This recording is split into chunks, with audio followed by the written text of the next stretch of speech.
What up, everybody? Can you hear me now? Looks like everybody disappeared. So that's awesome. You're going to have to leave it in the comments whether you can hear me or not. I think I see what the problem was and hopefully fixed it. I'm seeing all right, cool beans. Yeah, that wasn't my fault, but it was a setting in my system settings. So thanks for pointing that out. But yeah, I got the, we're off to a great start tonight. Jackie McGuinn says you're late. I was on time, 6 o'clock Central Standard Time. Uh, that's when we do this. That's when we drop the live stream. I saw that there were like a bunch of people in here and then they disappeared, but maybe they'll come back. I don't really, it is what it is. It's YouTube.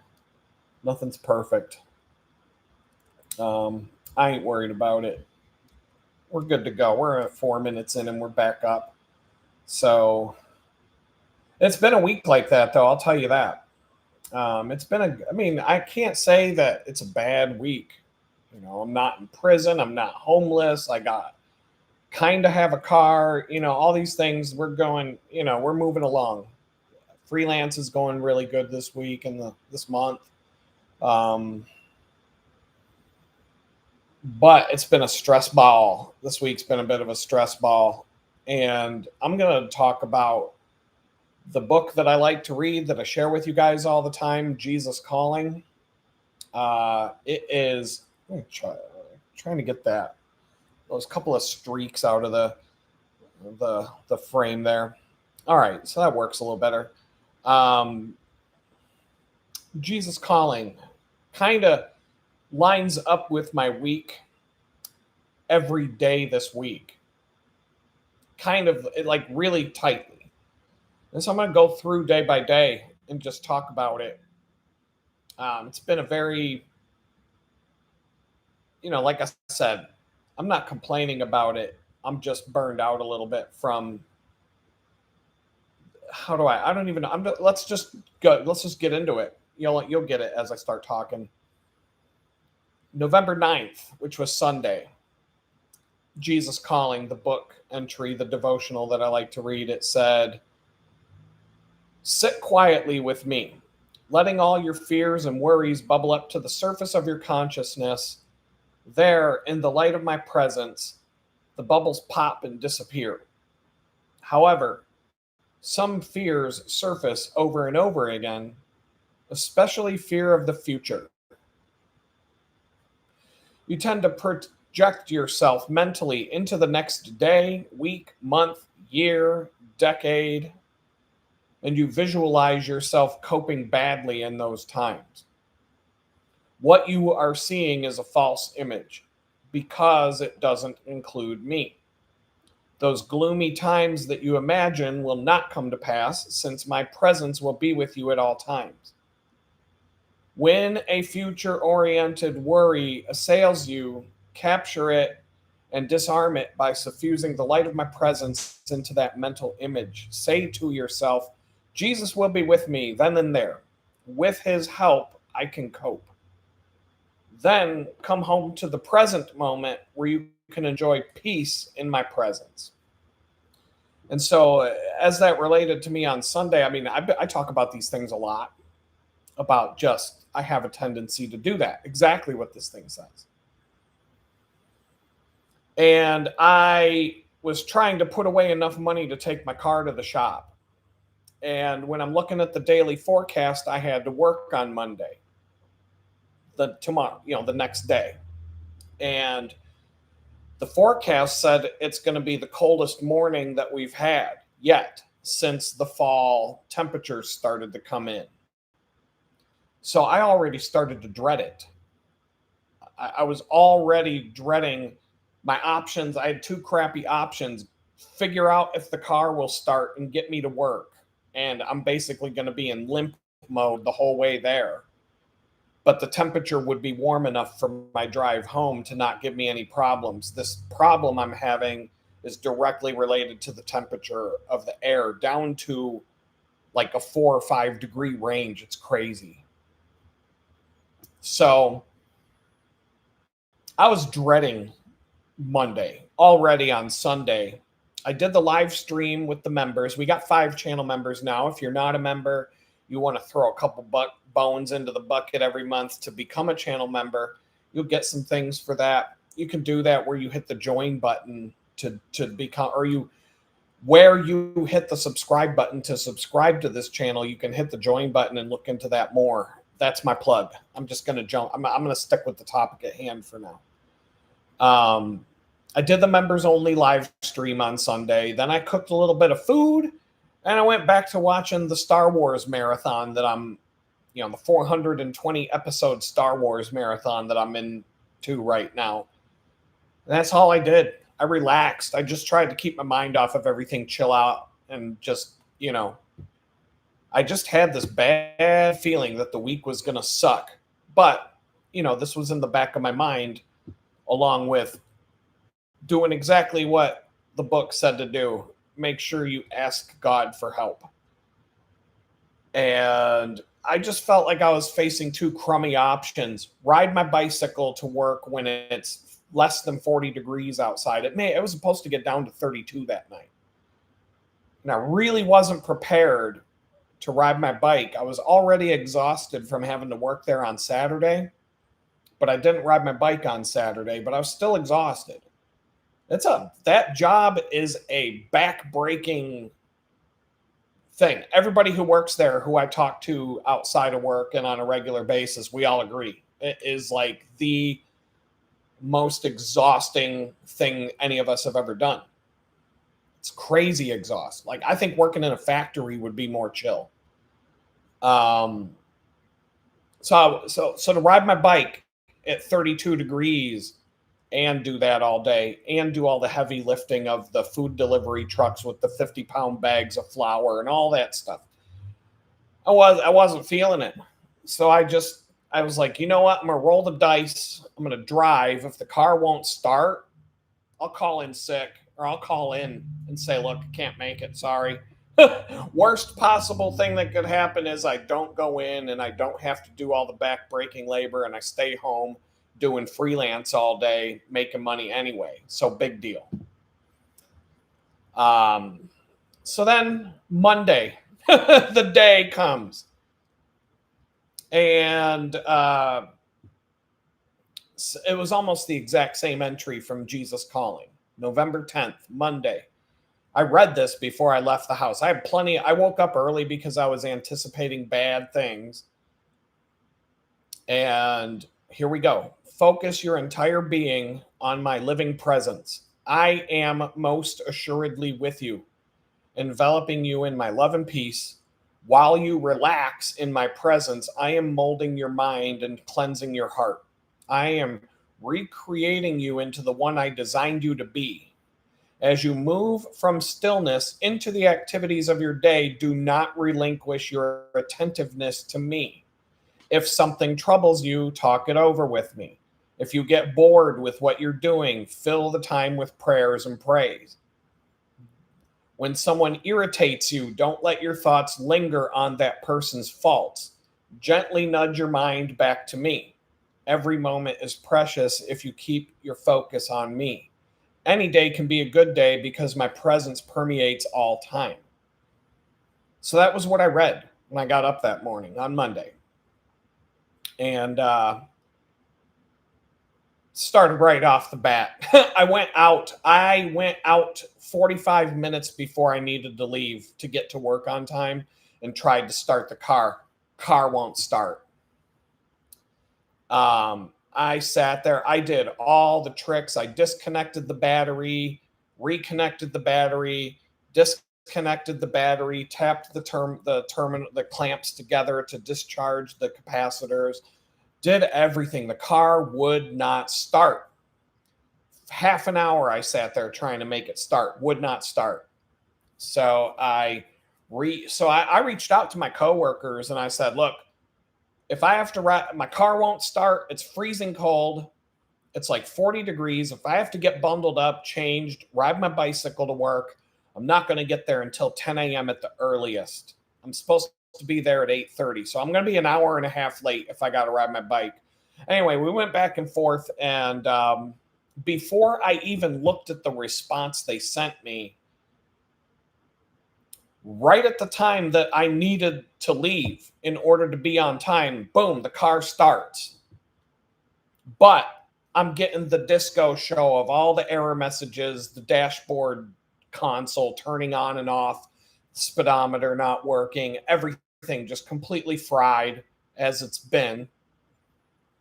Error messages, like every single error message the car can possibly tell you going off simultaneously. Like, it's crazy how insane this is when it's doing this. And on top of that, so I just say, to hell with it. I'm driving. If the car dies, it dies. Whatever. At this point, I'm going to work. So I'm on my way in, and I know now the gas gauge is going like this. The needle's just rocking back and forth, going crazy every direction because it's all part of this thing that it's doing. I knew from Saturday I didn't have enough gas to get to the job. So I knew I'm going to have to stop and get gas. And I don't dare shut the car off.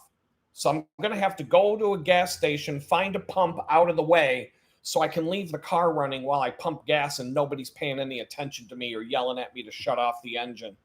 I know other people do that from time to time. I don't do that, but this time I'm like, no way I'm going to pump up gas in this car and take the chance that the car's not going to start back up. So it's still cold. The outside, it's not even 50 degrees. It's like 45. I'm like, I'm not doing that. So I get to the first gas station. I get out of the car.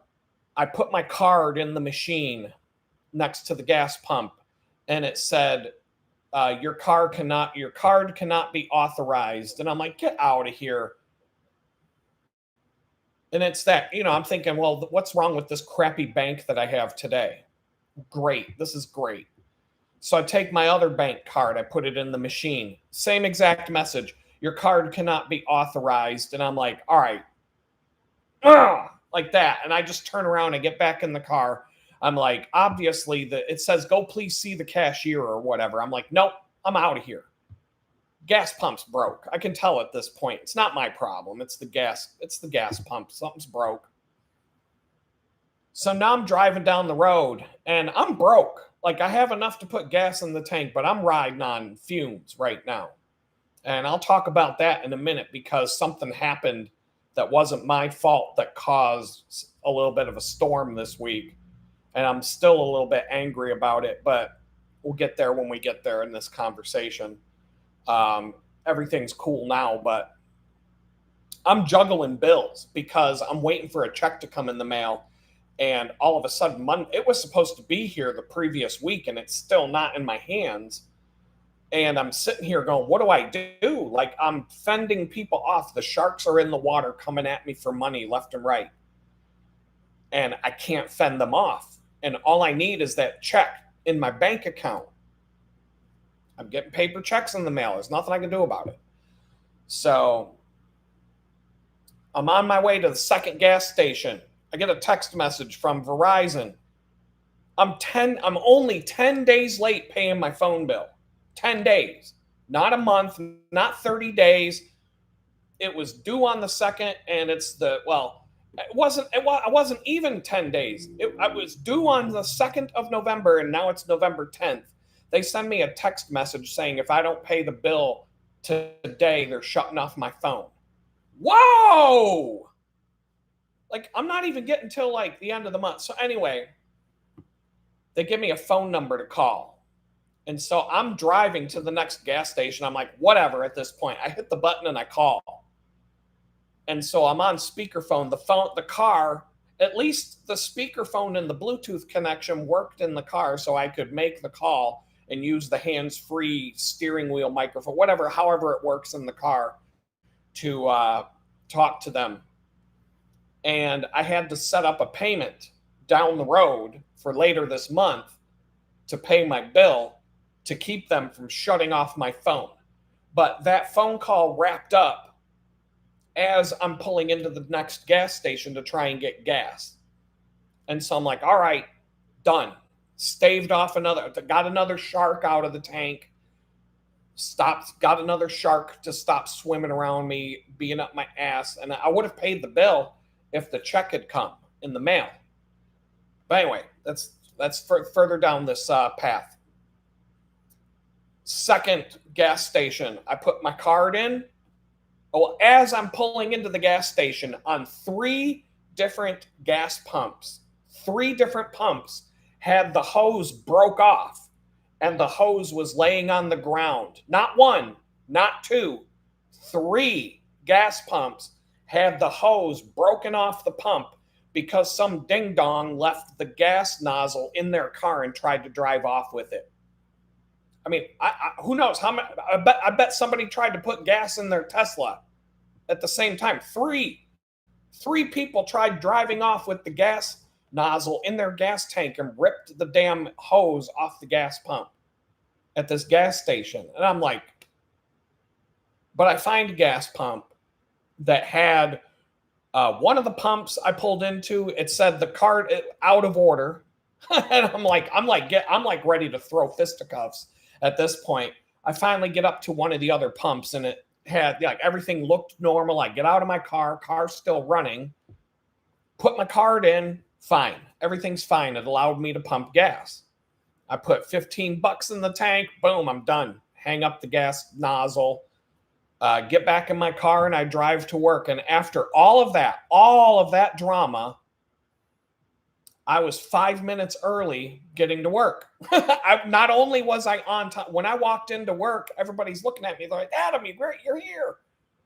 Everybody thought I wasn't coming in because of the car. And not only did I come in, I was 5 minutes early. I had plenty of time to powwow with everybody, and somehow I made it. Jesus. I had the craziest morning of the week, yet God was like, don't worry, homie, I got you. You're going to be on time. It's going to be crazy. You're going to be pissed. There's going to be a lot of F-bombs coming out your mouth. But when you look at the clock and you pull into your job, you're going to find out you made it on time. No, it's as if nothing happened. So I was wigged out all morning long. The car going crazy, the whole drive, all of it, all that drama in my head. And boom, I'm at work. I'm on time. Everything's fine. I leave work at the time I normally leave. Car starts right up. No problems. No error messages. Check engine light goes away. Everything's fine. I stopped at the grocery store. I bought $20 worth of groceries to get through a few more days because I don't know when my check's coming, but I'm starting to run low on food. I'm barely able to keep a week's worth of food in my house right now because I never have enough money.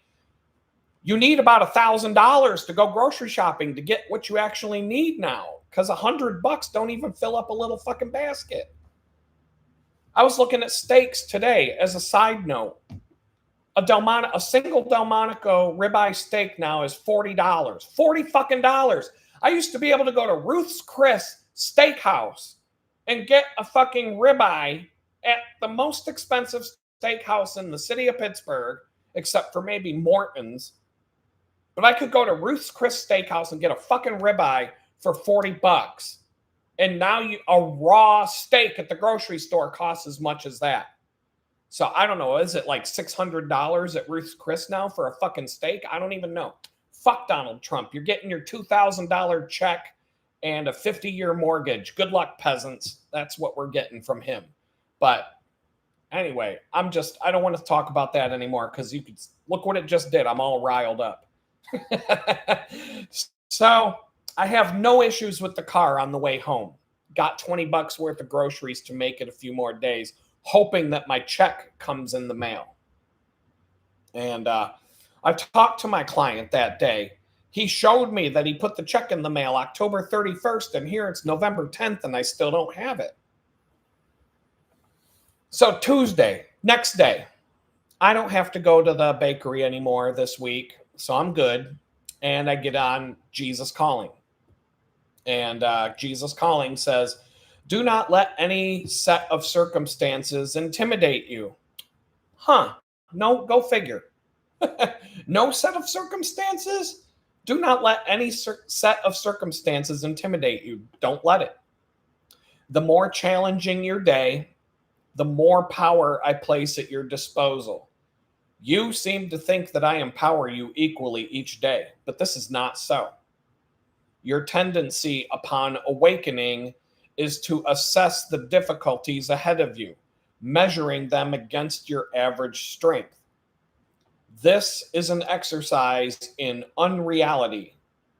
I know what each of your days will contain, and I empower you accordingly. The degree to which I strengthen you on a given day is based mainly on two variables. One, the difficulty of your circumstances, and two, your willingness to depend on me for help. Try to view challenging days as opportunities to receive more of my power than usual. Look to me for all that you need and watch to see what I will do. As your day, so shall your strength be. And so it lined up with Tuesday. Let's get into Tuesday's drama. Actually, Tuesday was going really well. I had a really good meeting with the client I'm working with, and things are moving along nicely. I'm really getting back into the swing of doing that work day after day. My energy is better since I got the car, the bed.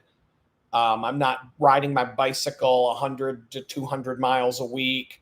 The energy is flowing better, way better now. But that meeting went for a while. And but the temperature, it was cold Tuesday morning, but it was probably 1, 2 in the afternoon when I got done with that meeting. And so I called the auto garage. Even though my check isn't in my hand yet, I'm expecting it. And I figured drop off the car. And if they're done with the car by Friday, then I can just go get it because I'll have the money by then. So now I'm talking to the mechanic and he's like, dude, don't even drop your car off right now because he's like, go to the weather report and look at the next 10 days. It's not going to be below 70 degrees for the next 10 days as the low, maybe down to 60. It has to be 45 degrees for my car to flake out. 45 and below, car's a train wreck. 50 and above, 50 to 60, it's kind of hit or miss. You don't know what it's going to do. Above 60 degrees, car's fine. You wouldn't know anything's wrong with the car as soon as the temperature outside is 60 degrees or above. So the mechanic said, well, I'm looking at the 10-day forecast, and if we can't reproduce the issue that you're having, I don't know what to tell you. We don't want to do the wrong thing and charge you for it, and then you take your car back and it goes right back to being messed up. So now now pros and cons, right? I live in Houston.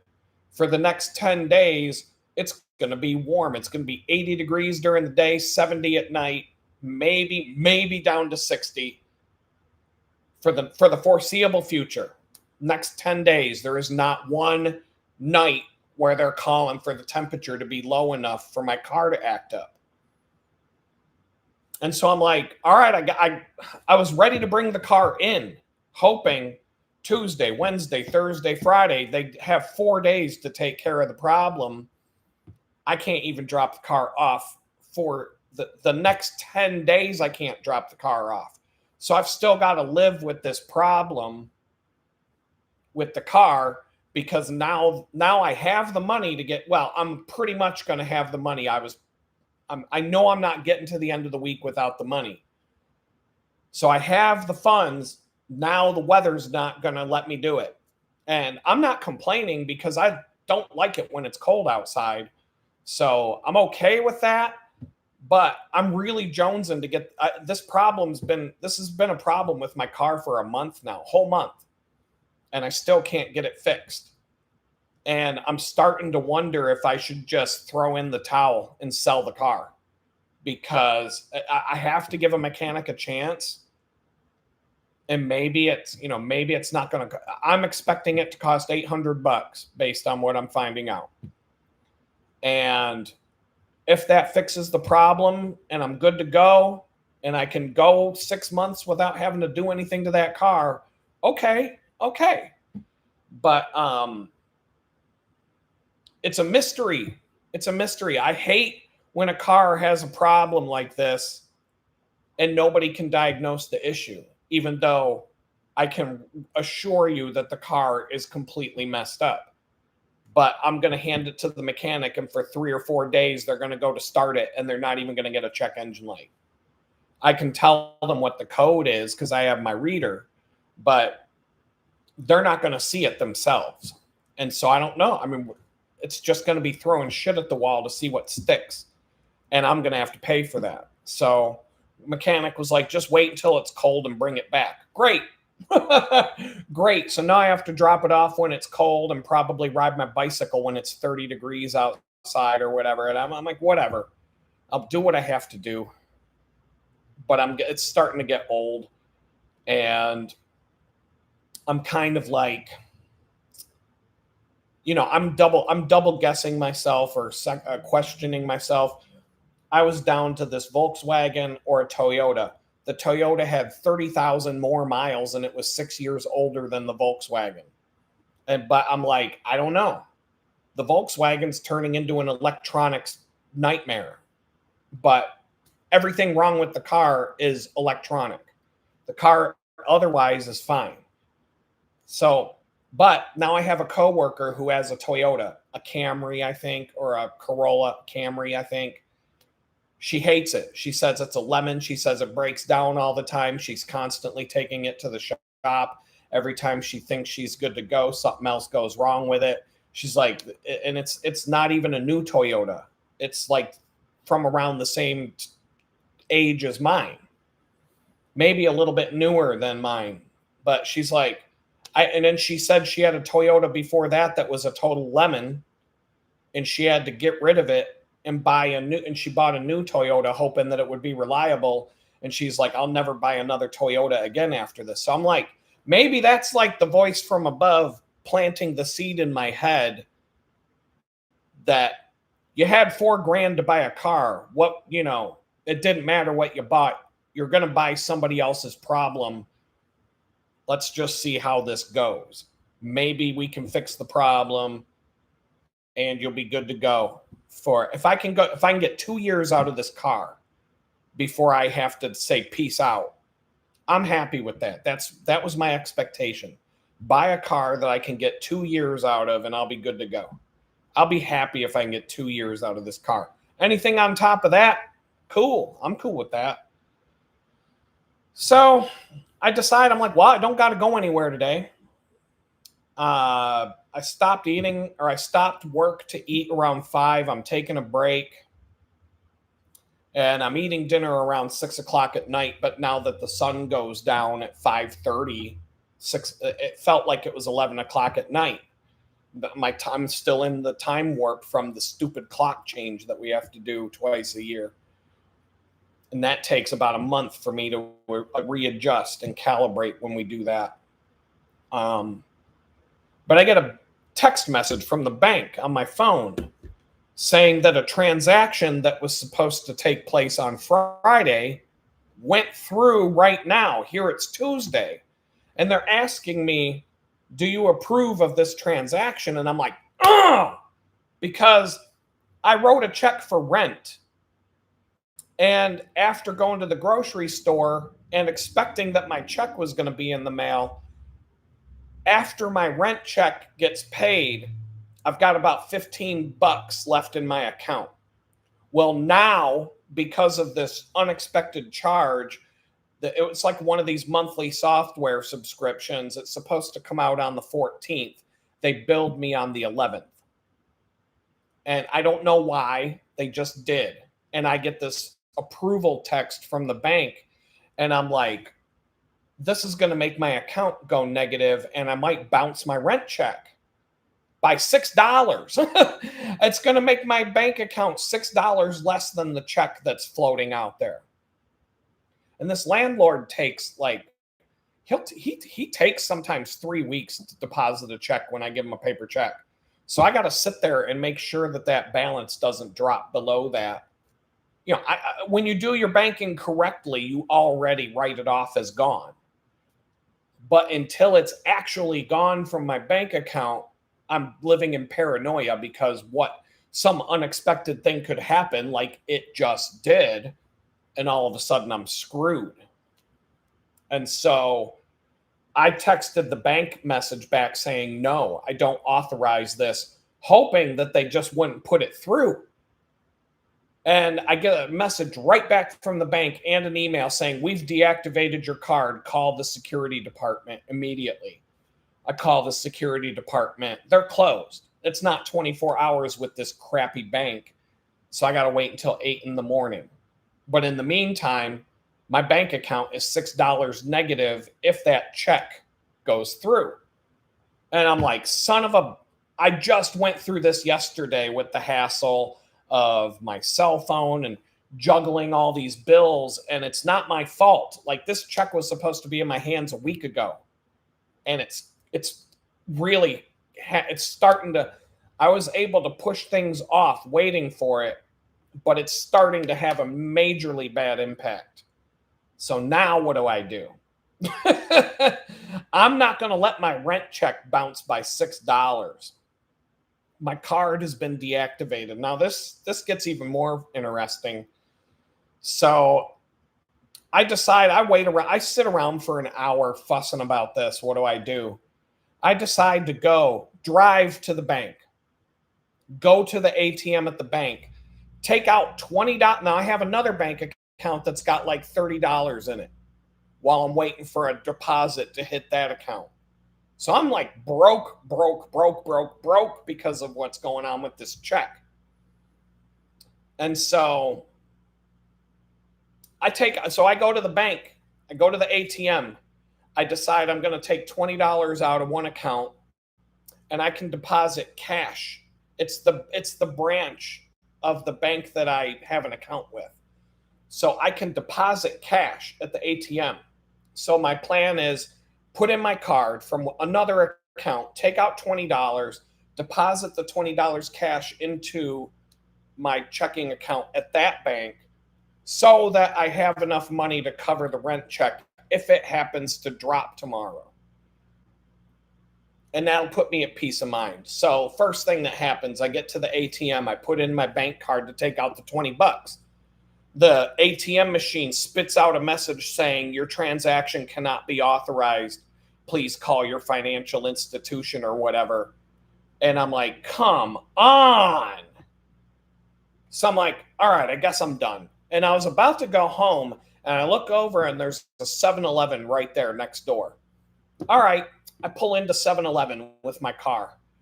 I park. I get out of the car, shut the car off. I go in and I use the ATM inside of 7-Eleven. I use the same card that just got rejected. It lets me take out the $20. I got a crisp 20. Got that crisp Andrew Jackson in my hand. Nice and crisp. The corners are clean. Everything's good. They charged me a $3 ATM fee for it, but I got the $20 now. I go back out to my car. I go to start the car won't start. It's 60 degrees outside, just maybe 59. Now the car doesn't want to start. The whole way to the bank, the dashboard was flaking out and doing its thing because it was a little chilly. But I cranked the heat up inside the car and tried to get it to warm up as I drove out there and hoping it would go away. Well, I get the 7-Eleven and I didn't want to leave my car running with the keys in the ignition and the door unlocked. So I turned the car off to go into the ATM. Now I come out, the car won't start. I pretty much get out of the car, I slam the fucking door, and I probably kicked it because I'm sick of this car right now. But I'm looking at the ATM machine over at the other bank, and I'm like, screw it. I'm walking. I walk over to the other bank. I go back up to the ATM machine. Now I take my bank card that was just deactivated, stick it in the machine. I'm like, well, the machine might suck my card up and say, sorry. So anyway, I put the card in the machine. I put my PIN number in. I go to the deposit section. Everything works. It lets me put the $20 cash in my account, and it spits out a receipt. And now my receipt says that my available balance is now above the rent check by about $14.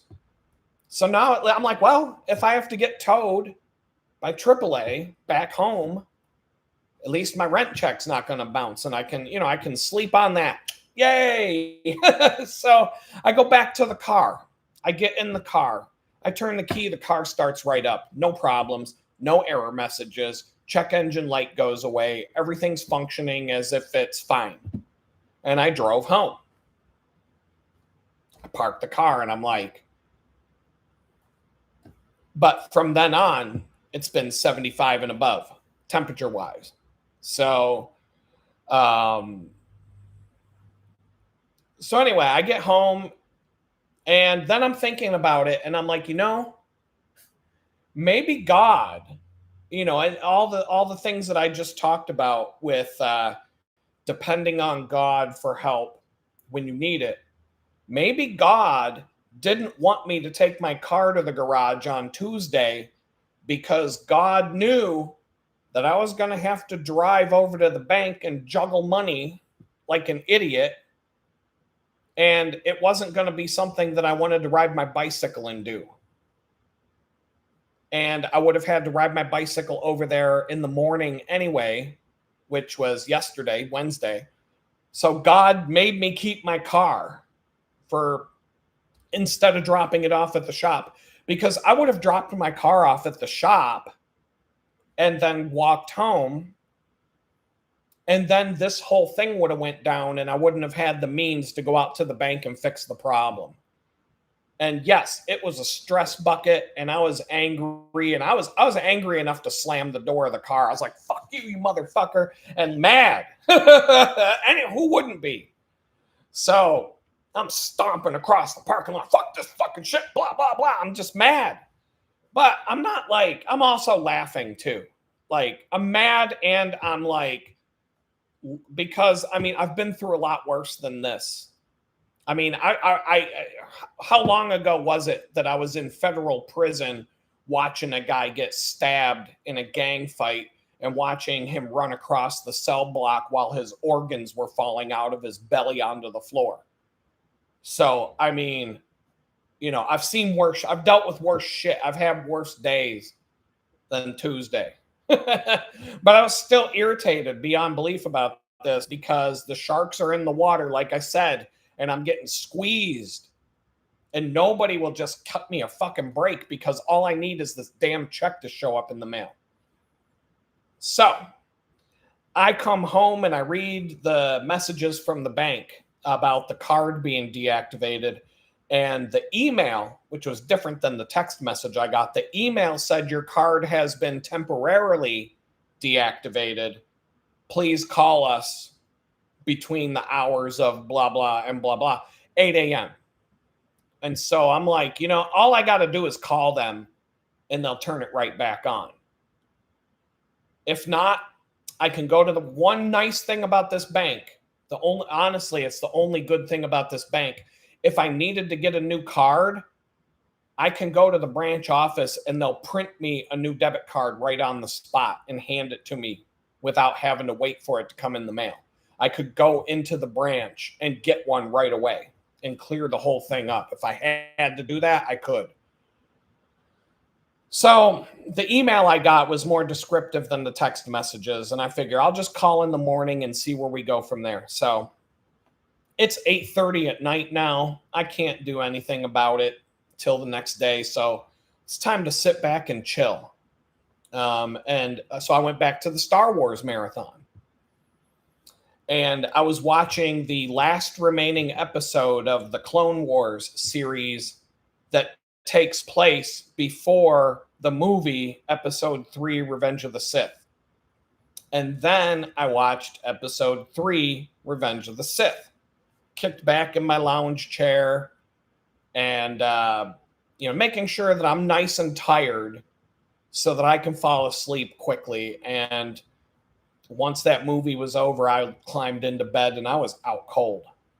So the Clone Wars series, it gets really, really good towards the end. It's a slow burn and it takes a while.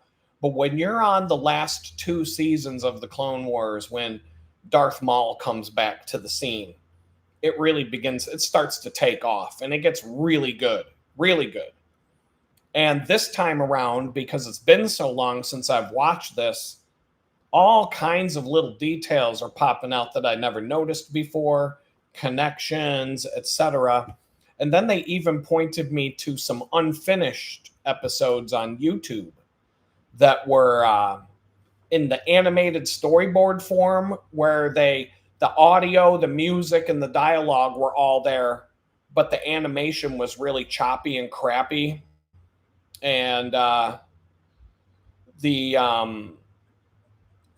it was all choppy and crappy, and they had basically, it was a storyboard concept that was 50% done. All they had to do was the 3D animation and polish it.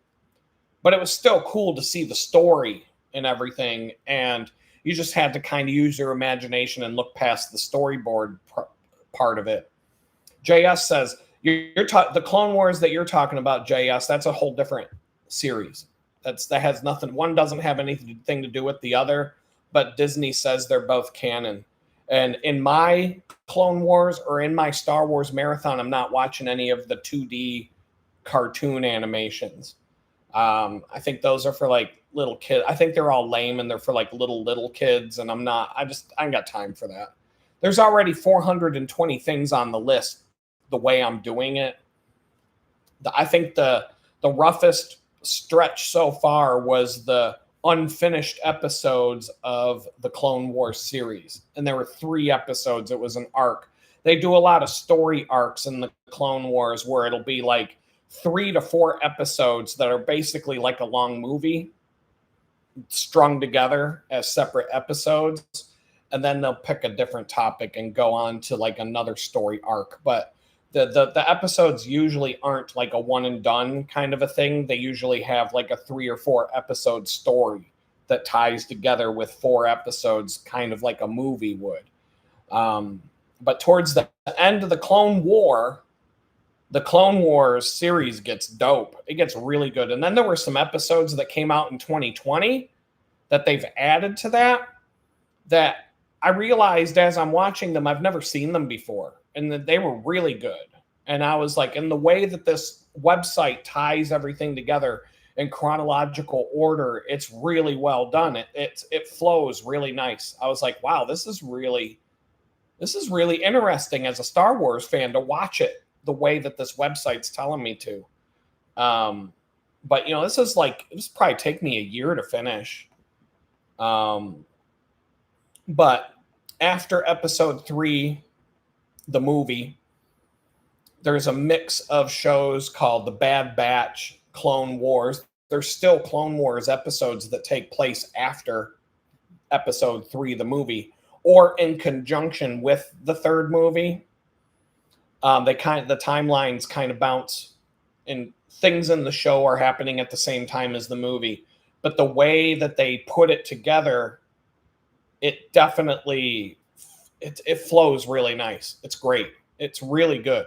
I'm like, wow.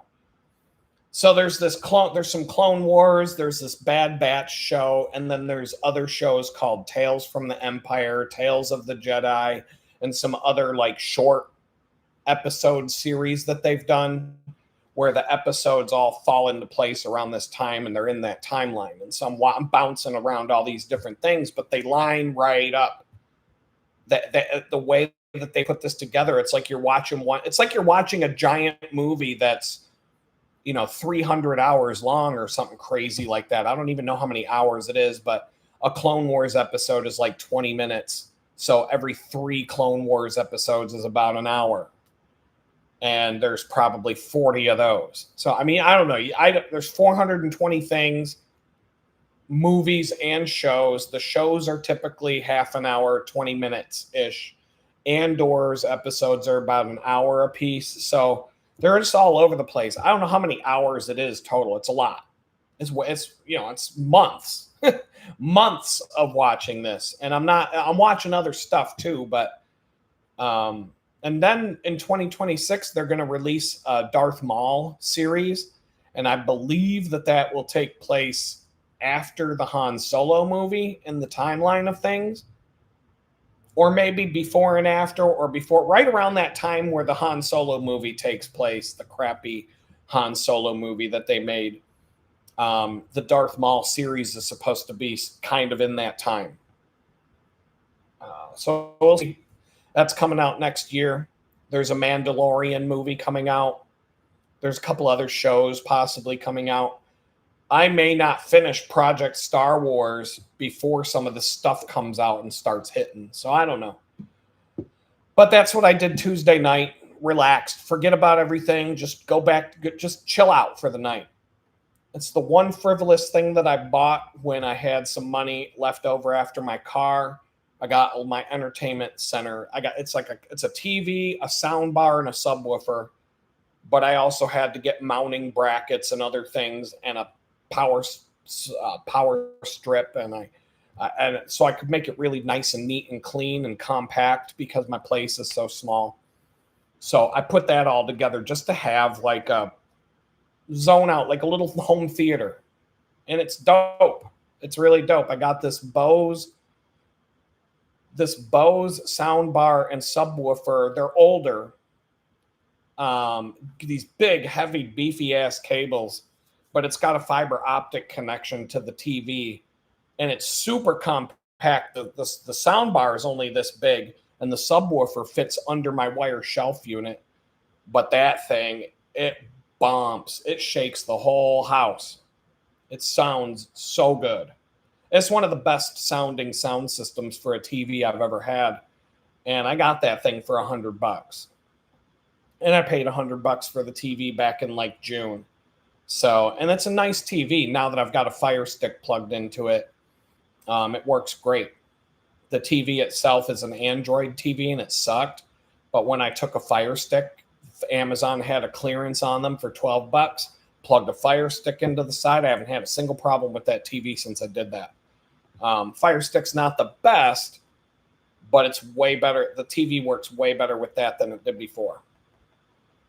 So anyway, Wednesday, I wake up Wednesday morning. I read Jesus Calling again. Wednesday, November 12th, Jesus Calling tells me, this is a time of abundance in your life. Your cup runneth over with blessings. After plodding uphill for many weeks, you are now traipsing through lush meadows, drenched in warm sunshine. Okay. I want you to enjoy to the full this time of ease and refreshment. I delight in providing it for you. Sometimes my children hesitate to receive my good gifts with open hands. Feelings of false guilt creep in, telling them they don't deserve to be so richly blessed. This is nonsense thinking because no one deserves anything from me. My kingdom is not about earning and deserving. It's about believing and then receiving. So when a child of mine balks at accepting my gifts, I'm deeply grieved. When you receive my abundant blessings with a grateful heart, I rejoice.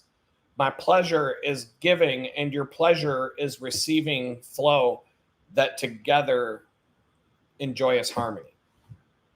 So, how many times have I said in the last few weeks of just blessings raining down on me out of nowhere? Getting a free camera in the mail, all these other things. The money for the car came out of the sky, all these things. And I'm grateful for it. Even when my car's flaking out and acting a fool, I'm just like, you know what? I'm angry about the car. I slammed the freaking door because I was so pissed off the other night. But I'm also saying, I'm like, yeah, I'm mad. But I'm also grateful because now I have a car that's broken down. 2 months ago, I didn't have a car. So having a car that's got problems is better than not having a car. So I'll take it for what it's worth right now and just be, dude, I'm doing the best I can. I'm not going to be sunshine and rainbows every day. That's for sure. So, so I called my bank 8 o'clock in the morning on Wednesday morning after I read this. I'm like, that had the tone that everything's going to be all right. So the first phone call to the bank was less than 5 minutes. They reactivated my card. I called them the second the clock struck 8 a.m., hoping to avoid being put on hold. Less than 5 minutes later, problem solved. We're good. So that's all done. Bank account. My rent check's not going to bounce because of what I did the night before. So I'll be good. I was able to fix the bank situation, potentially being negative on funds, and make sure that my card isn't locked out, because I started to think when I scheduled that payment for Verizon, that's the card it was going to go on. And now the card's deactivated. What's going to happen when they go to charge the card and it gets declined? I'm like, it's just it's a snowball effect. So anyway, I'm still waiting for this check. Tuesday night, when I got back from the bank, I get on the post office website, and all of a sudden I see an image of my check that I'm waiting for, and it was supposed to be in the mail. It was supposed to be in my mailbox last Thursday, and here it's Tuesday and the check's still not there. Now, Tuesday was a federal holiday, so Monday it wasn't there. Saturday it wasn't there. Friday, Saturday, Monday it wasn't there. I'm thinking maybe it'll be there Wednesday, but then I see this on the post office website that I was supposed to get it on Thursday last week. Now I'm pissed because now I know what happened. So this will be the third time that this has happened, by the way. And so I got to do something about this. I text my landlord and I'm like, and I called him and left a message, because there's somebody on this property who, being nice, he's not doing it to be like malicious. I can tell you that for sure. He will go and take all the mail out of the mailbox and then hand it out to everybody who lives here. There's 5 properties on this plot. We all share the same mailbox at the road. I say over and over again, just leave my fucking mail out there. You don't got to grab it and bring it to me. And if you're going to, I put a mailbox right next to my front door of my house for that purpose. Just put it in that box. So I told my landlord, I'm like, this is the third time that a check has showed up for me in the mail. And I know it's supposed to be here on such and such day. And then 2 or 3 days later, it ends up in the mailbox outside of my house, which means the guy who goes and grabs everybody's mail is holding it and waiting 2 or 3 days for me to get it. So I'm talking to the landlord about this. I'm like, I don't know. I'm like, I'm not blaming the guy. It could be the post office's fault. I don't know. I filed a missing mail claim on the post office website. I know my client sent the check, and I'm seeing the check image. It was postmarked on November 2nd. So he might have put it in the mailbox Saturday at some point in time. He may have put it in on the 1st. But whatever he did, it was postmarked November 2nd. And here it's November 11th and November 11th, and I still don't have it. And I'm like, that's not the post office. That's that fucking neighbor of mine. So the landlord gets in touch with the neighbor. He gives me the text. He gives me the guy's phone number. We start talking back and forth, and he swears up and down he hasn't seen the envelope. I sent him a photo of it. I said, I know I get envelopes like this every week, sometimes every other week. They're very important. I need to get these. And he goes, sorry. He's like, if I ever see mail for anybody else, I drop it in. He's like, I'll put it in the mailbox by your door. And I just let it go. I'm like, all right, it's Tuesday night. Maybe the post office is late, the holiday, whatever. I'm done with it tonight. There's nothing else I can do. So I get off the phone with the bank about that other problem. That went smooth. Wednesday morning, 5 minutes later, there's a knock on my front door. It's the neighbor. He's holding my check in his hand after he'd spent an hour the night before telling me he doesn't have it. He tells me he pulled out a big stack of mail from the mailbox. And I know there was a lot of mail that day because the post office email that I get said there were supposed to be 15 things in the mailbox that day. Somebody who lives here got a lot of mail that day. But my check was in that pile.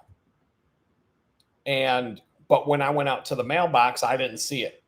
It wasn't there.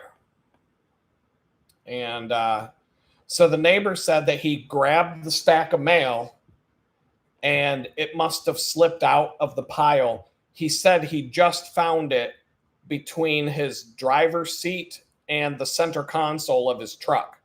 Just kind of stuck down in between the seat and the center console of his truck. He said it must have slipped out and fell in that crack. And he said that he just saw it and he wanted to bring it over to me. And I'm wondering, like, the envelope wasn't open. I mean, you go and try and cash somebody else's check like that, that's a felony. So I don't know. I don't think this guy had like a malicious intent there. But I'm like, this is like the third time this has happened with checks that I get in the mail. It seems to always be with that. I get a check in the mail and then it just vanishes. And then it shows up a couple days after it was supposed to, either wedged in the crack of my front door or in the little mailbox by my door. And I'm like, huh. So my landlord got pissed about it and he told the guy, he's like, you can't do that anymore. And now I'm sitting here going, do I get a post office box? Well, I looked at all the post offices within a 10-mile radius of me. There's not a single post office box anywhere that I can rent. There's no post office boxes. So I don't know what else to do other than, well, I'll talk about it because I'm starting to put some solutions together for that. I'm probably going to have to start nudging my client to pay electronically to solve this problem. But I got to do it in a way like a wire transfer or something where I'm not going to get stuck with a bunch of fees, or I'm going to have to end up passing the fees along because I'm not going to eat that. That's one solution. Right now, I don't care. The check is in my hand yesterday. I drive to the bank. I drop it in. No problems with the car. It's 75, 80 degrees out, and it's going to be so for the next 10 days. So as long as the temperature isn't going to drop below 75, I can't take the car to the garage. They told me, don't even bother. They're like, we won't be able to diagnose the problem if we can't see the problem happening ourselves. So now I've got to wait till, I don't know, December. Do I got to wait until December until there's a cold streak and we have a few days where they can have the car when it's cold doing its thing? I don't know, man. I don't know. But like I said, I don't think the guy was trying to do anything shady on me. My neighbors are nice. I thought I had another neighbor who kept an Amazon package on me. And like 4 days later, he comes over and he says, hey, I got this package for you, but you haven't been home when I come over to knock. And I was like, all right. You know, I was like, I thought dude kept it. I was like, but no. So, I mean, I try not to think the worst of people, but this is one thing that does suck about where I live is I don't have my own mailbox and I got to deal with other people's mail coming into the box. But my philosophy is I go out to the mailbox. I check the mail. Anything that's not in my name, I leave it in the mailbox. You come and get your own mail. I'm not, collecting it and dishing it out. Are we all grown-ups here? We can all go to the mailbox and get our own mail. Like, I am not going to let my mail sit in that mailbox till the day after. And even if it does, the post office, the driver, I've gone on 2 to 3 week road trips without telling the post office to hold my mail. And I'll come back to a mailbox stuffed with shit. They won't stop. They might stop delivering the mail after a certain amount of time. It's never happened to me. And then I'll take my wad of mail for 3 weeks or whatever it was. And the next day there's mail in the mailbox. Like, it just doesn't stop. They don't. So I'm just like, why can't you just leave my mail out there? Leave it in the mailbox. I will get it. Believe me, I will get it. So I think I lit a fire under some people. Like, this is how I get paid. This isn't like junk mail. So I can't pay my rent on time if I don't get paid. And if it's because my neighbor's hoarding my check, well, you can have it out with him, because if I'm late on the rent, that's him, not me at this point. So anyway, it all got worked out. But I should have had that money in the bank last Thursday, not yesterday. A week later, almost. Well, it wasn't available to me until today, because if I deposit a check at that bank, they hold it till the next day. And so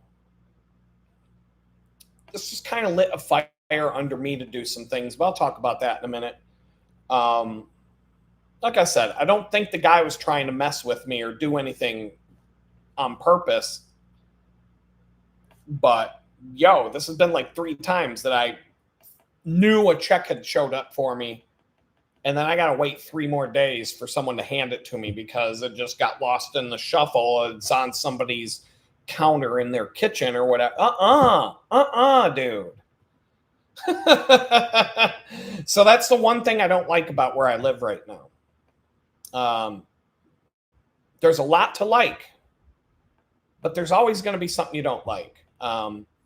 But I have, however many months left on my lease. I am June, July, August, September, October, November. I am 6 months in. This is month number 6. So I'm halfway done with this lease at the end of the month, and then 6 more months, and it goes to a month-to-month lease. I can go look for a new place to live, and maybe this will all work out as it's supposed to, and I don't have to be in a rush to find a new place to live. I started a search pattern on Facebook Marketplace to look for places to live on Galveston Island, because if I'm going to be a bum, if I'm just going to spend the rest of my life as a worthless bum trying to survive, why not be a worthless beach bum and live on the beach? Like, I think that's a no-brainer. And I see places listed on Galveston Island, houses, 2 to 3 bedroom homes for rent, $1,000 to $1,500 a month. Houses that are big enough that I could give my son his own room and allow him to come spend time with me and be comfortable, and he would be comfortable, and we'd all have our space, and my daughter could come and visit, and not huge, but big enough. Walking distance to the beach, like either a block to 3 blocks from the beach. Far enough away from the beach that you're not going to get water in your house whenever there's a storm. Close enough to the beach that you can just go out your front door and walk a couple blocks with a towel over your shoulder. I think that's pretty good. So I'm looking at Galveston Island. That's what I thought of when I first moved to Houston. If I'm going to be stuck here, I'd rather be stuck on the beach than around a bunch of rich assholes in the woods. So, I mean, hey, my friend lives here. I mean, I'm not in a hurry to do this, and I'm not opposed to staying in the area where I am. But I am looking at prices on Galveston Island just to see what they're going for. And if I could pay $100 a month more than I am now to live on the beach, I mean, how bad could it be? So if I could make more money, get a better job, whatever the case. So would I go to the beach all the time if I lived there? Probably not. It's kind of like one of those things. I used to have a 25-30-foot waterfall right next to my house before I was arrested. And you would think you would spend a lot of time hanging out by the waterfall. But when it's like a regular everyday thing that's just there for 6 straight years, like, oh yeah, that's the waterfall. Like you don't even know, you don't care anymore. It's a novelty for like a couple of months. And when people come to visit, it's really cool to be able to go, hey, let's walk over to the waterfall. And it's like 10 steps. And you're like, yeah, it's awesome, dude. But it had its purpose. It was very nice to just have the window open and listen to the waterfall during the summer or during certain times of the year. And it was good. And I had lots of woods around my house, state game lands, thousands of acres of forest surrounded my house. You'd think that we would utilize it more than we did. We didn't, but we did. I mean, it was there. That's kind of how the beach. I'm not going to be at the beach every day, but it's right there. You just want to go, you know what? I'm having a bad day. I'm going to the beach. Boom, you're done. You're there. That's kind of how the waterfall was. Sometimes I'd be having a stressed out day and I'd be like, you know what? Fuck this shit. I get up, walk out the door of my office, take 10 steps and go climb down to the bottom of the waterfall and just chill, sit by the waterfall for an hour, meditate, or just relax. You know, talk to strangers that are there checking out the waterfall. And because it was a public it wasn't my waterfall, it was for everybody's waterfall. So there was a parking lot next to it and everything. But I don't know. I'm being proactive about moving out of this place, but I'm okay with living in it too. It's just that 6 months will happen. That 6 months is going to come by really fast. The first 6 months I've lived here have flown by. So the next 6 months are going to go by just as fast, if not faster. It'll be on you like that. So I want to be ready for it. And, you know, I'm not going to look at anything right now, but I want to be educated and know what to look for. And now that I have a car, if I can get a reliable car out of it, I'll go and possibly move down there and just find another crappy ass job to bide my time until something works out. And it's still close enough to Houston that I can drive into the city if I need to. We'll just see what happens. I mean, I really got no plan. But I do feel like I'm being tested for the last 2 weeks. Some things have been challenging, but it matches right up with that Jesus Calling devotional each day. And that Wednesday entry matched right up again with how the day started. It just, everything, you're living in a time of abundance and all this and that and the other thing, and then things just fell into place. The landlord still hasn't deposited the rent check, so my whole fear of overdrafting never came to be, but I was proactive enough to, like, I feel like if I had not gone to the bank and done that, then the check would have bounced. And I don't want that. I don't like this bank to begin with. I don't want to have any reason for them to like be like, you're a problem customer. I haven't bounced a freaking check. We can't count when I was arrested and I had no control over that. But in my life, I haven't bounced a check since I was like in my 20s, I think. I don't know. But anyway, November 13th, that's today. And so I'm reading Jesus Calling again. So that's the theme of today's episode, how this is lining up with my life. You know, this weekly live update that I'm doing on YouTube now, this is the what's going on with Adam right now. And it's the real-time update. You're not getting a 10-day delay from when I record it to when you see it. My internet connection allows me to do a live stream, and I've wanted that for a long time. When I was living in that little tool shed, there was no way in hell I could do a live stream. My internet connection would not support that. No way. I could barely do a Zoom meeting without the thing bugging out. So live stream on YouTube was a no-go. But when I moved here, I realized pretty quick that would be totally doable. And we have a little hiccup here and there, but it's been working pretty good. And so they've been working out there. The Spanish-speaking Americans have been working on the roadside for like 2 months now, installing fiber optic lines. And I have no idea what they're doing. They're kind of out there sitting around, just like every now and then you see them working, but they've been going up and down this road, just walking around, digging trenches, doing stuff for the last 2 months.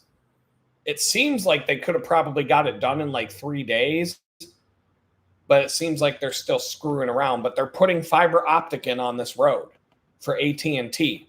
And I'm supposed to get an email one of these days saying, okay, you can get fiber optic at your house. It'll be a gigabyte up and a gigabyte down. Or gigabit, my bad. There's a big difference when it's marketing bullshit. Megabits and megabytes are not the same. A megabit is smaller than a megabyte. But it's marketing bullshit to make you think you're getting faster speeds. But it's going to be gigabit internet, both upload and download speed, 1 gigabit up and down when they have this up and running for like $60 a month or something like that. And I'm like, yes, absolutely. Yeah, sign me up. I'll do it. First day. $100 installation fee. And I don't know if that covered, like they're going to have to dig a trench all the way to the house from the road, but I think they'll do that. I've been told that that's what they do. They'll just do what they got to do to get you up and running. And it's like $100 for an installation fee. I'm like, all right, we'll see.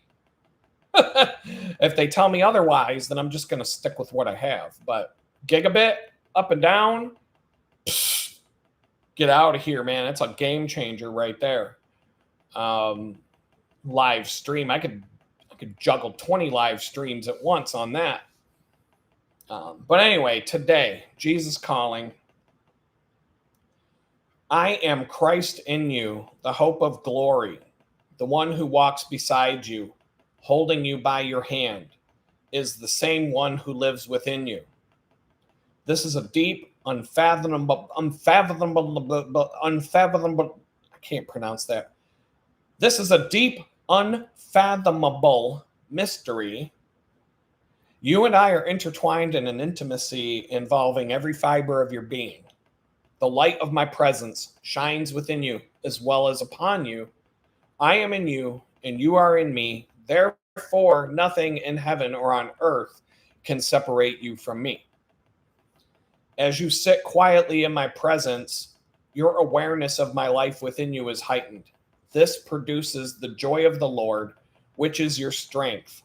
I, the God of hope, fill you with all joy and peace as you trust in me, so that you may bubble over with hope by the power of the Holy Spirit. And that was today's. So we're all caught up on Jesus calling. Probably matches up with me today because today's been pretty chill. I got a lot of work done, and I was able to go do a little bit. I was able to go do a kind of good grocery shopping trip today. The weather's hot, so the car's fine. And I got enough groceries to last a week this time, maybe a little more. I really need to get to where I can go just drop a full cart, just fill up a cart, a big cart, and just pile it up, stock up. Like I need a stock up grocery run before I'll feel, because who knows? I mean, the apocalypse is like, it's behind schedule in my opinion. Any day now, any day. You're going to wake up, it's going to be like 2020 on that day you woke up and oh shit, there's no more toilet paper at the store and all the shelves are empty. My son and I, we went to 25 grocery stores that night just as I took my son on a field trip so that he could experience what the end times are going to be like when they come. It was more of like an educational thing for him and just kind of fun for me. So let's see what we can find because we were stocked. I was a prepper. So we had everything we need. It was more like, let's go laugh at the peasants and let's go, laugh at all these retards buying all the toilet paper and bread and see what we can find for ourselves. And just like random things, we'd get 1 or 2 things at each grocery store, use the self-checkout line so we could get the hell out of there and not wait in line, dump it in the trunk of the Jeep and go on to the next one. And we did that all the way from Monongahela, PA, all the way to Mercer, where I lived. And if you know your maps, Monongahela is about an hour to an hour and a half south of Pittsburgh. Mercer is about an hour to an hour and a half north of Pittsburgh. And we bounced to every freaking grocery store between there and there that we came across. We were looking for something specific for my daughter. My daughter called me up that day saying she didn't have any toilet paper. So I'm like, well, we'll see what daddy can do. You're going to have, but if I get to my house where I have toilet paper, I'm not turning around and driving all the way back to Pittsburgh and then turning around and driving all the way back home just to bring you some toilet paper. But you can come up and get some. But if I can find some south of Pittsburgh when I pick up your brother, if I can find some, I will bring it to you. So we were on like a scavenger hunt looking for toilet paper. We went to like 15 stores in that stretch between Monongahela and Pittsburgh. We went to about 15 to 20 stores there. Not one roll of toilet paper anywhere, not one anywhere. And I mean, we were trying to be creative about it. We did not find a single roll of toilet paper. As we got close to my house, we found a gas station. They had one roll of toilet paper. They wanted $20 for it. And I took a picture of it with my phone. I'm like, holy shit. I think I posted it on social media. I'm like, look what I found. A roll of toilet paper for $20. One roll. And it wasn't even good. It wasn't like Charmin or nothing like it. Was Scott. It was like the shittiest sandpaper, super thin toilet paper that you could buy. They wanted $20 for one roll. Let's just say who are the people that usually own 7-Eleven, and you'll figure out why that roll of toilet paper was all of a sudden $20 that day. These are the people that don't even use toilet paper. They just use their fucking hand. That's why you don't shake hands with those people with your left hand. That's an insult in their culture, because that's the hand that they wipe their dingleberries out with. So whatever. Let's see how many people disappear from the stream because I said that. But anyway, so I'm waiting for this to drop, and I'm trying to have at least, 2 weeks worth of food would be nice when the apocalypse comes. I mean, that's about where I'm at. A bidet. Yeah, have a bidet. I get the dude wipes. That works for me all right now, because here's the thing about I don't even understand toilet paper. If you fell outside, if you work on a farm, let's say, and you fall into a pile of horse shit and you got horse shit all the way down your arm, and someone hands you a wad of paper to wipe it off with, you think that's going to do the job? You think that's going to get all the horse shit off of your arm that you just fell into? You're just going to be smearing it around your arm, and you could go through a whole roll of toilet paper, rubbing that crap on your arm, and your arm's still going to be covered in horse shit. No, you need a hose. You need a fucking hose. At the minimum, you need a hose, some soap, water, and a washcloth, perhaps, but at least a hose to get that off your arm, for crying out loud. Don't say if you didn't, if you ever grew up on a farm, you've had horse shit on your arm. You've done it. At some point, you've had horse shit on your body. You had to get it off. If someone handed you a wad of paper and said, here you go, like, that's not doing the job. But that's what everybody thinks is the right thing to use for your asshole, which is pretty much going to be always covered in shit. Like, that's the solution for an asshole that's covered in shit, is a wad of paper to just smear it around with. Like, it ain't working. So I get the dude wipes, which are like, it's like baby wipes for dudes. And that works okay. But yeah, man, I want to, if I have my own place, I'd have a bidet. And anybody wants to make fun of me, it's like, well, my bunghole is whistle clean. You could eat off my bunghole.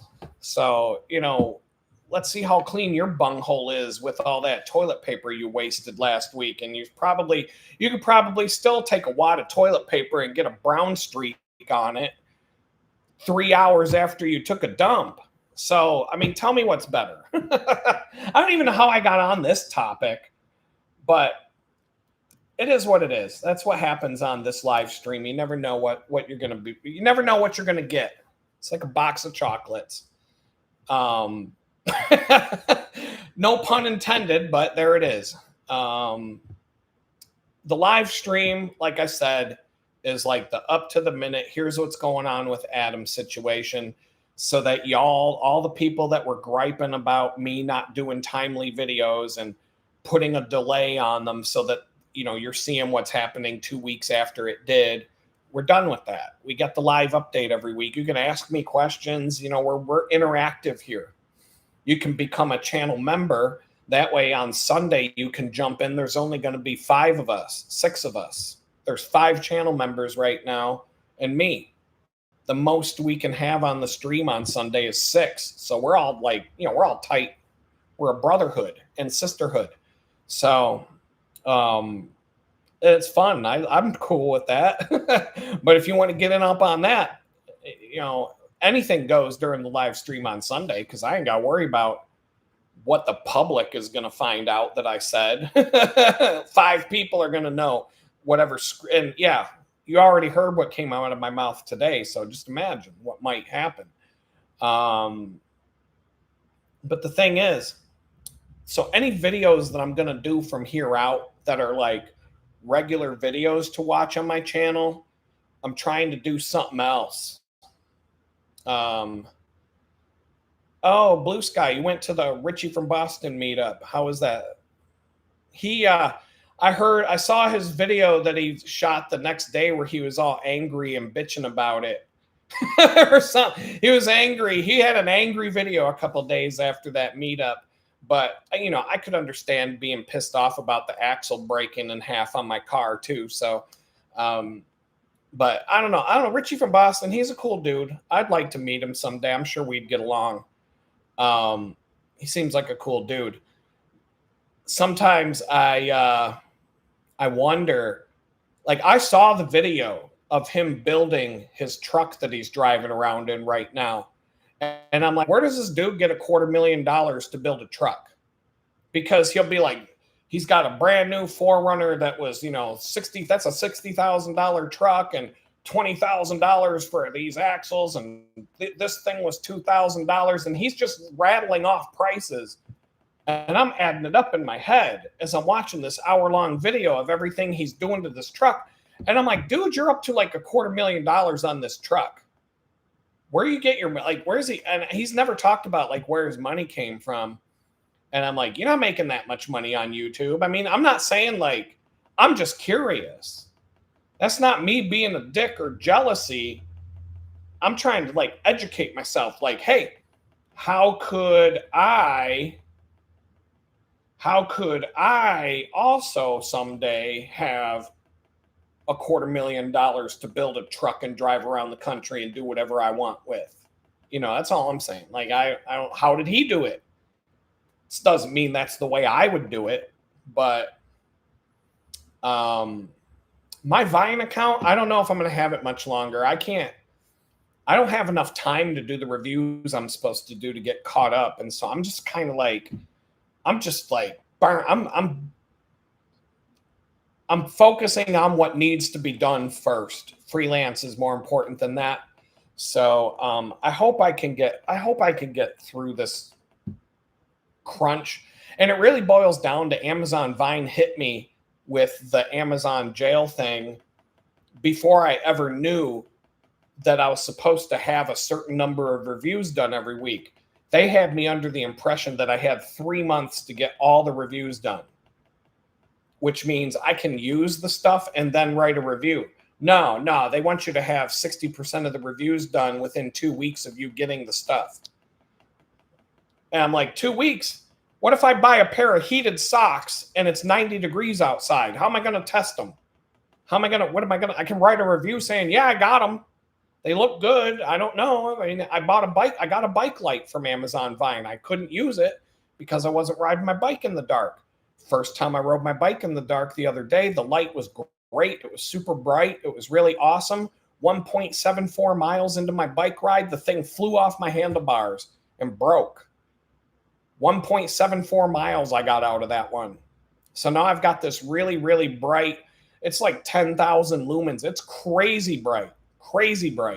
It's so bright that if I take it outside right now and I point it away from me and turn it on, it blinds me. It's that bright. The reflections coming back from what it hits blind me. It's brighter than my car. On the high beams, it's crazy, crazy bright. But it was held on to a bracket with two tiny little screws, and the vibrations from the road was enough to cause it to loosen up and fall right off the handlebars. And I'm like, so I got a 1-star review. I did put that review up with photos showing what happened. The company might actually send me a new one. We're kind of going back and forth. So we'll see. We'll see. If they send me a new one and it works out, maybe I'll change my review to 5 stars or 3 or something. I don't know. But I don't know. I'm just like, I love the Vine thing, but that hit me hard when they told me you're behind on the reviews. And I'm like, and I'm busy right now, like busy, like 30, 40 hours a week in freelance work and a 20-hour a week job at the bakery, 22, 16, 17, 18, 19, 20, 21.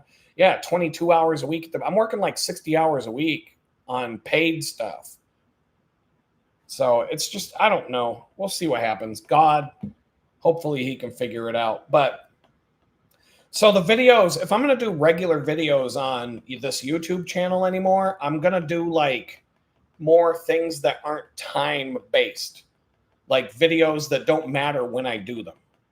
The only thing that might, if I start doing like the Alex Jones thing or the Richie from Boston thing, where I sit around and bitch about the government, because I'm like, hey, if I can find a way, Richie from Boston, he gets online, he makes videos of him sitting around bitching about the government being corrupt, and he went and bought himself a $250,000 truck. So I'm not looking to buy a $250,000 truck, but if I could get paid to just sit around and bitch about the government all day, why would I go get a job? Like, I could do that in my sleep. The government is never going to stop giving me a reason to bitch about them. It's like a symbiotic relationship we have. They do a bunch of fucked up things. I can bitch about it. The next day they do a bunch of new fucked up things, and then I got new things to bitch about. And every day they're just going to keep feeding the beast, and I'm going to have new material every single day. There's nothing. It's like one of them fish that eats the crap from the other fishes. Fish takes a dump in the water, another fish comes by and gobbles it up. You know, it's like, and the first fish keeps taking a dump, the other fish eats it. So, you know, turn that government poop into fuel that feeds my needs in life, I guess. I don't know. Like, why shouldn't I? We have a cat called Grumpy Cat. He's no longer with us. He's off to kitty heaven. Or maybe not. I mean, he had a bad attitude, but his attitude was just as bad as mine. But he made millions of dollars being an angry cat. And dude, that freaking cat was living in a mansion eating filet mignon every day, while old people work at Walmart as a Walmart greeter and can't afford to eat anything but cat food. So you tell me if I'm on the wrong path. But to me, it seems like the more idiotic you get, the more money you get paid for it. So, I mean, do we really? I mean, there's a kid who he was 8 years old on YouTube. He was getting paid $25 million a year to play with toys. $25 million a year to play with toys on YouTube. I mean, what else? I mean, there's people that make millions. There's people that make millions of dollars a year to sit on YouTube and play video games. That's what they do. They just play video games, and people watch them play video games. With that PewDiePie guy, that Logan Paul or whatever, the guy who just fought Mike Tyson and paid Mike Tyson to lose. He got famous sitting around on YouTube playing video games. And I'm not looking like that's not what I want to do, but why the hell would I bust my ass working in some bakery where the best I'm ever going to do is maybe I can be assistant manager someday making $12 an hour, busting my ass for 80 hours a week, or I can play video games on YouTube and be a millionaire. I mean, come the fuck on. Why would I chase after the one that doesn't pay? Like, it's just like, come on. And like I said, the more idiotic you get, the more money you make. Like, I just got to find that dumbass idea that takes off, and it's over. Game over. And as long as I keep, poking the bear, something will pop out of it. I mean, how many, O.J. Simpson probably got more famous and made more money because he killed his wife than he had from playing football and being a movie star and shit. So, I mean, it don't matter. It don't matter what you do. There's no bad press. I mean, Adam went to prison for mean tweets. Well, I should be able to turn that into a lucrative career of some kind, because that's just how this shit show works in America. So I don't know. That's my rant for that subject, but that's what the live video is, the update. This is what's going on. Ask questions. How's the car? I've got another job interview coming up, that kind of stuff. And regular videos, I'm going to try to do better. Editing, timeless stuff, unless it's like news. I don't know if I'm going to be like the guy who bitches about the government all day on social media. I don't know. That might be what I use my X account for. I'm trying to find my way, and I don't have time to do everything I want to do. I just don't. If I could find a way to make $1 million by bitch. I mean, there's a girl on Twitter. Her name is Sassafras something or other. She's got like 500,000 followers now. She's making buku money, and all she does is bitch about the government and support Donald Trump on X. And she's got 500,000 followers. She's on X 24 hours a day, nonstop.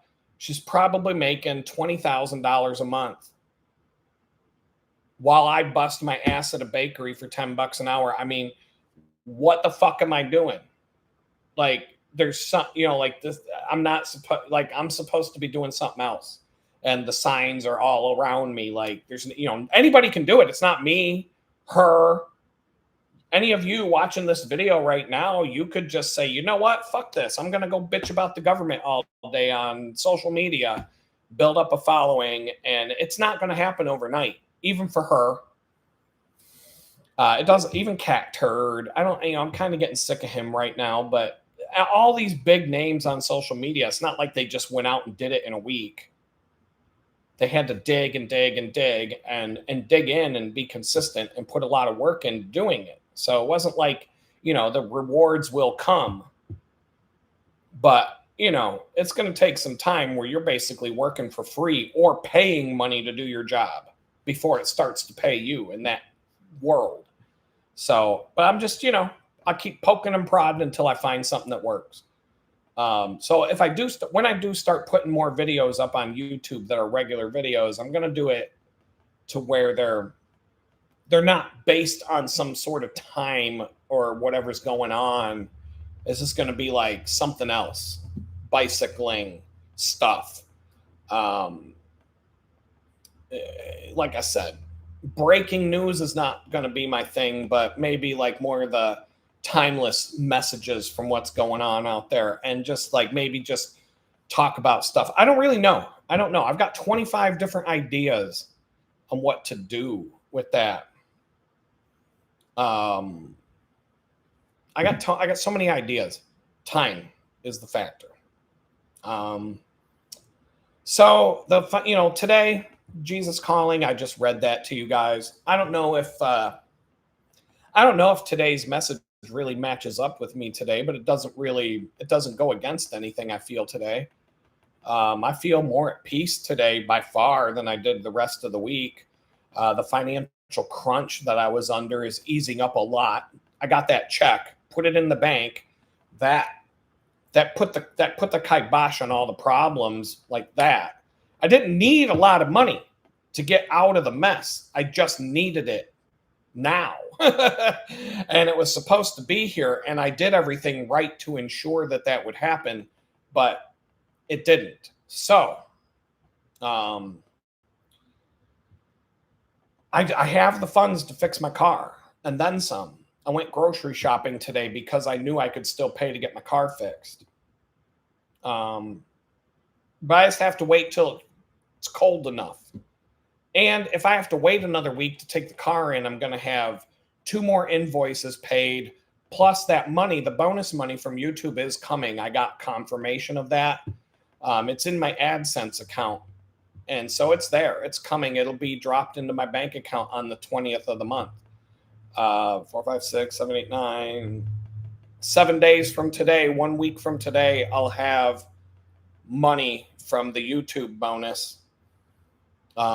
Speaking of the Discord server, Blue Sky, I keep poking my head in there to see what's up. I just have to get into like some rhythm where I go in there and do it regularly and put stuff in there. And I don't know what's keeping me from doing it other than being spread so thin. So right now I'm consumed with working on 2 books for a client that I didn't want to do. I've talked about this a few times on the live stream where he wants me to help him edit and publish these 2 books. And I'm like, this is not what I signed up for. It's kind of like how I've been feeling about it. But I asked God if this is what I'm supposed to be doing. And God has given me signs left and right telling me this is what you're supposed to be doing. Just roll with it for a while and see where it goes. Chill. And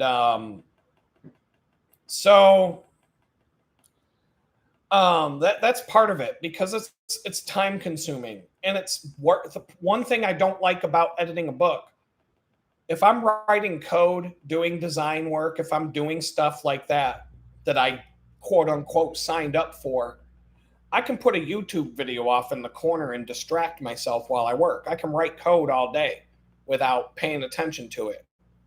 I can listen to a podcast.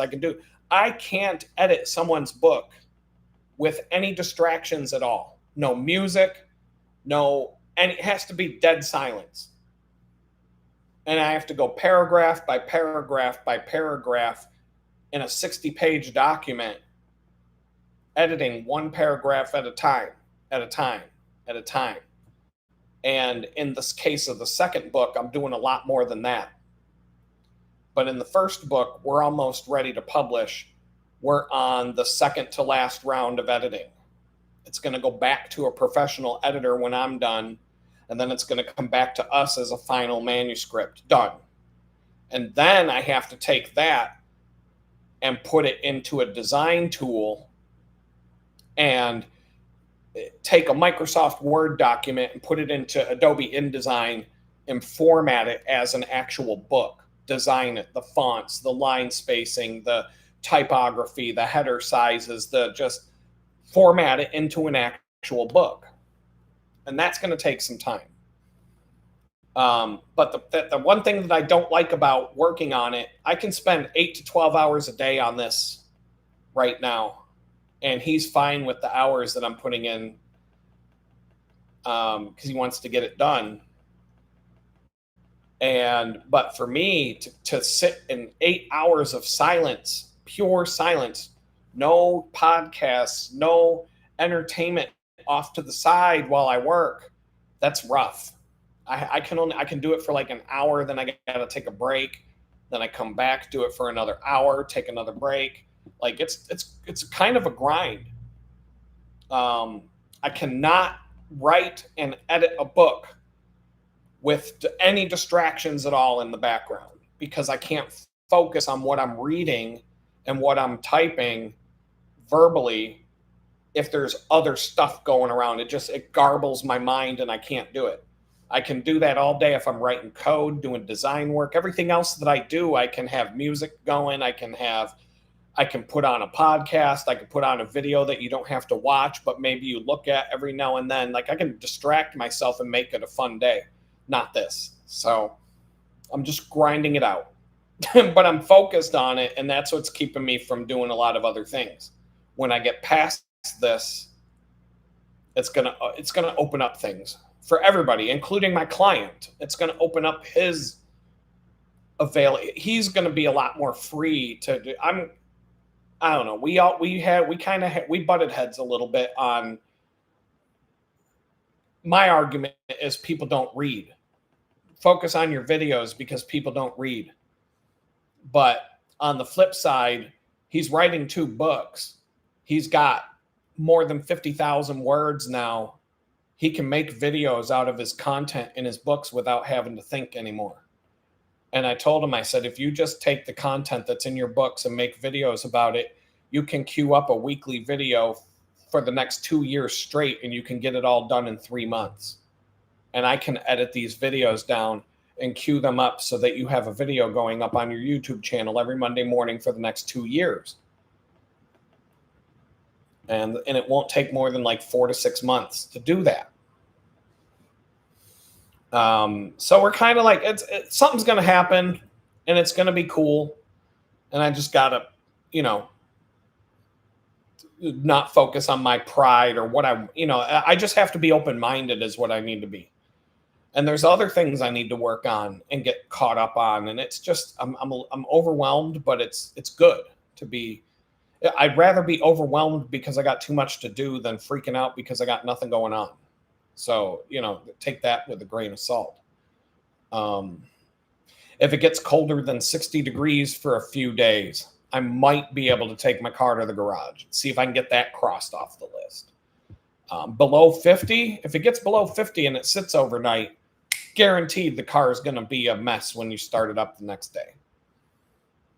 So anyway, he already has a podcast. I have to publish a video. He did an 1.5 hour long interview with me before I moved to Houston. And I haven't even shared it with you guys yet. Even though it's live on YouTube, I haven't put it on my own channel. I have reasons for that. It's not like it matters, the timing of it. And it's a good interview though. He's a cool dude.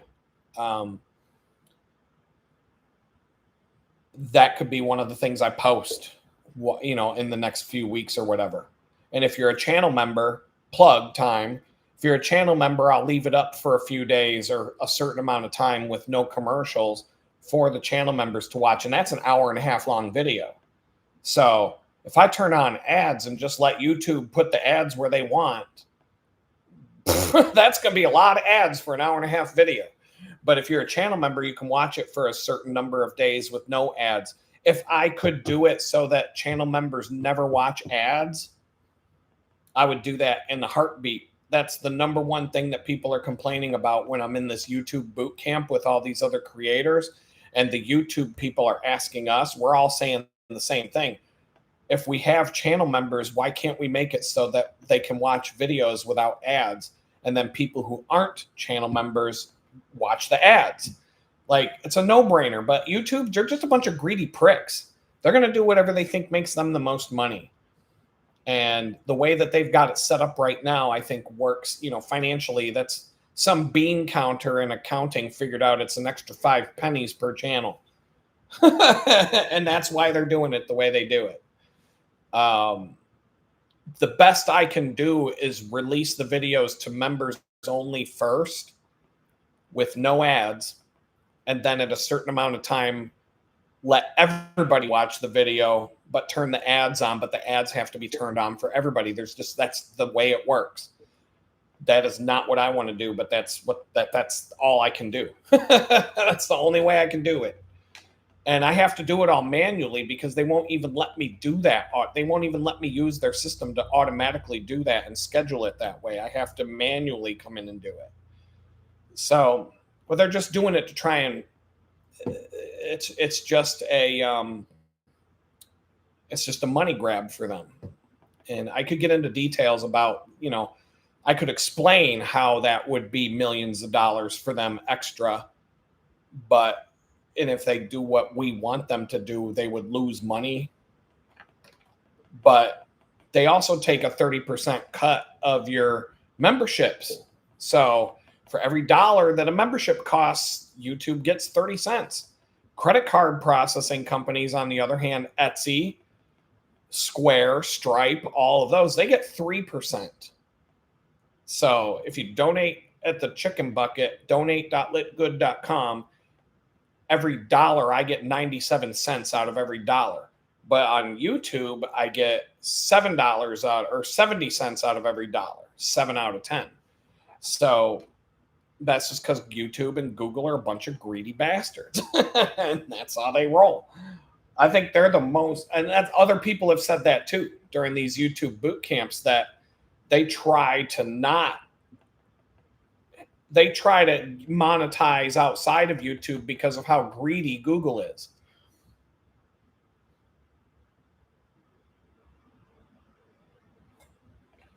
Had to get some water in me. So anyway, the car. I have a love-hate relationship with this car right now, and I don't. But it was a $3,800 car, and I've got somebody who's a friend of mine telling me she's had 2 Toyotas in a row that were garbage. So I can't even trust Toyota. Like, it's kind of like God putting it in my mind. Don't worry about the Toyota that you didn't go look at that day. It probably would have had problems too. All I'm saying, this is a 2012, and I've never owned a car that was so complex, electronically speaking. These cars now, especially the new cars where the dashboard is a computer screen, the whole width of the car with a touch screen and all that crap. I mean, these new cars scare the living shit out of me. Like, I don't understand how people are just cool with buying a car and allowing these auto manufacturers to get away with selling cars that you can't fix, that don't even last 100,000 miles. I mean, at least in the 80s, when you got a car that wouldn't last 100,000 miles and everything started to break, the mechanic could fix it when it broke. So I'm just hoping that this car, I'm not worried about the car needing to be fixed. What I'm worried about is this a problem that nobody is going to be able to diagnose and fix because it's just an electronic mystery that nobody knows how to deal with. That's how these cars are getting. Nobody can fix them anymore. So it's like you get a car, you have a $30 part that goes bad, and they're like, well, I guess it's time to go get a new car. Where back in the day, you could just, I think the 90s and 2000 to 2000, like 1995 to like 2008 is like the sweet spot of cars.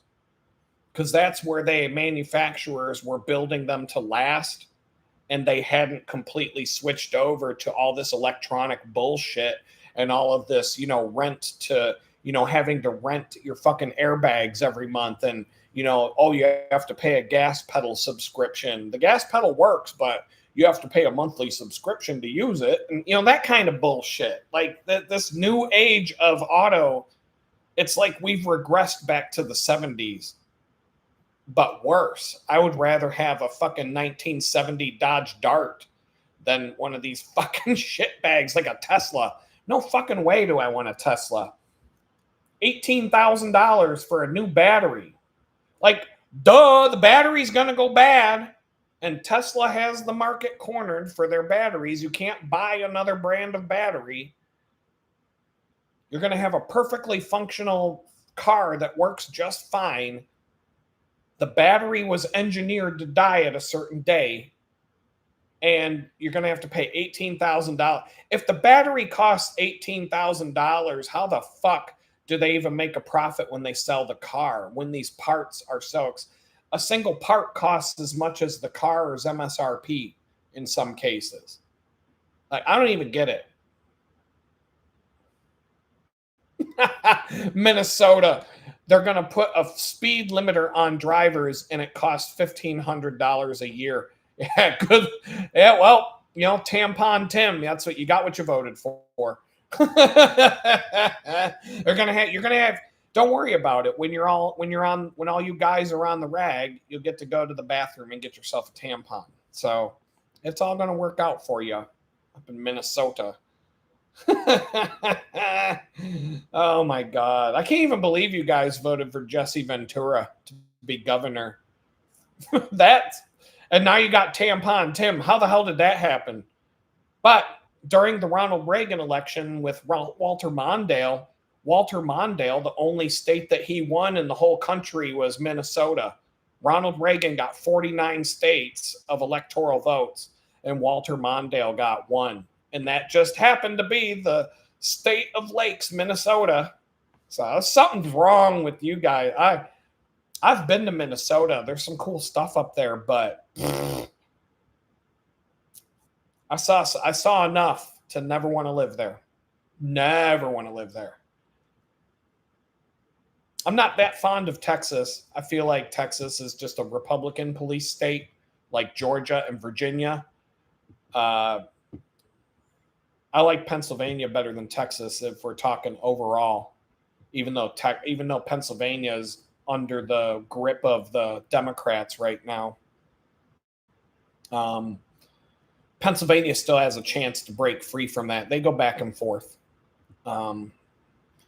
But I don't know. Pennsylvania could be lost at this point. It's hard to say. Pennsylvania, I don't know where they're going. But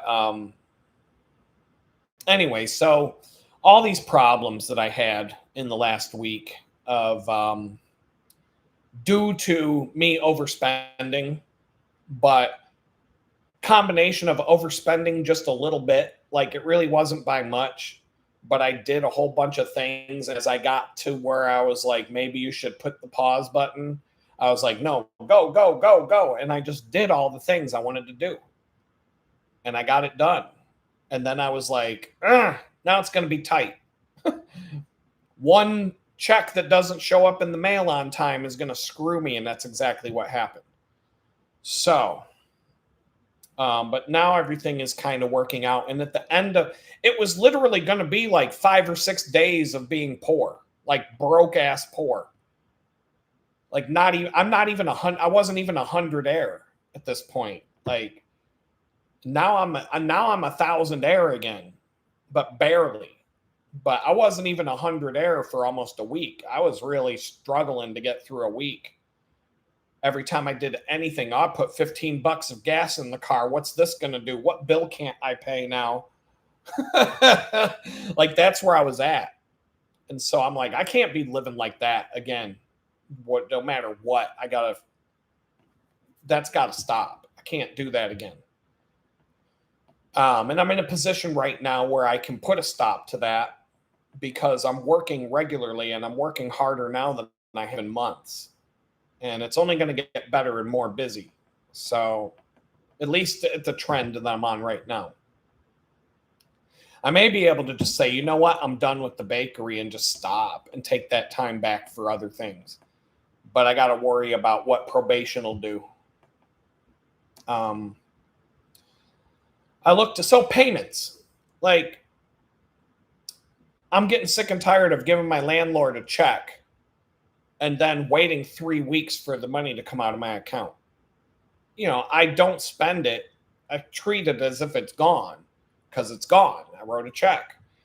But I don't like being held hostage for weeks on end where if something goes wrong, all of a sudden my check's going to bounce. I'd rather have something else bounce. So I looked into Zelle, JS.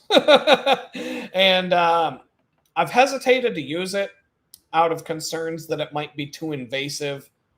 And I'm going to talk about payments, electronic payments for a minute. And just because I used to work in this field. I worked for PNC Bank. I worked for Mellon Bank. I've worked for big credit card processing companies, small credit card processing companies. I've been around and I know some things.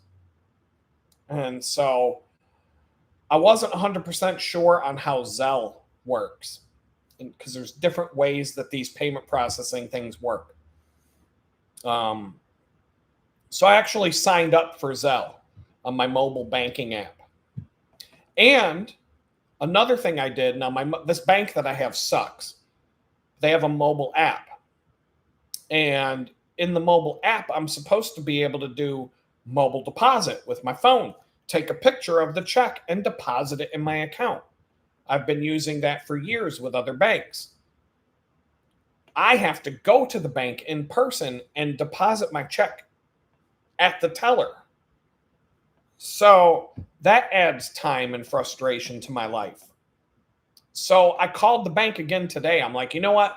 Let's get Zelle going and direct deposit or with mobile deposit so I don't have to go to the bank anymore with these checks. And the person on the phone with the bank was able to fix my app. She said there was something that they forgot to turn on. And when she turned it on, it showed up in my app. And now I should, I can roll the dice with it next time I get a check because it won't be mission critical for me. But I should be able to deposit a check with the banking app and not have to leave my house the next time I get a check in the mail. So that'll help. Sometimes that will help by more than 24 to 48 hours. Because if I get a check on Saturday and the bank's closed when I get home, I can deposit it, and maybe Monday morning or Sunday or whatever it takes, it'll be in my bank account the next business day as soon as the day starts. Save me a trip to the bank, speed it up a little bit. So that'll help. They told me that I have a limit. I can't deposit any check bigger than $1,000, and I can only do 2,400 in the span of a month. And I'm like, well, for the most part, that's fine. She said they can raise the limits if I need to. I said, well, just leave it for now. We'll see how it goes.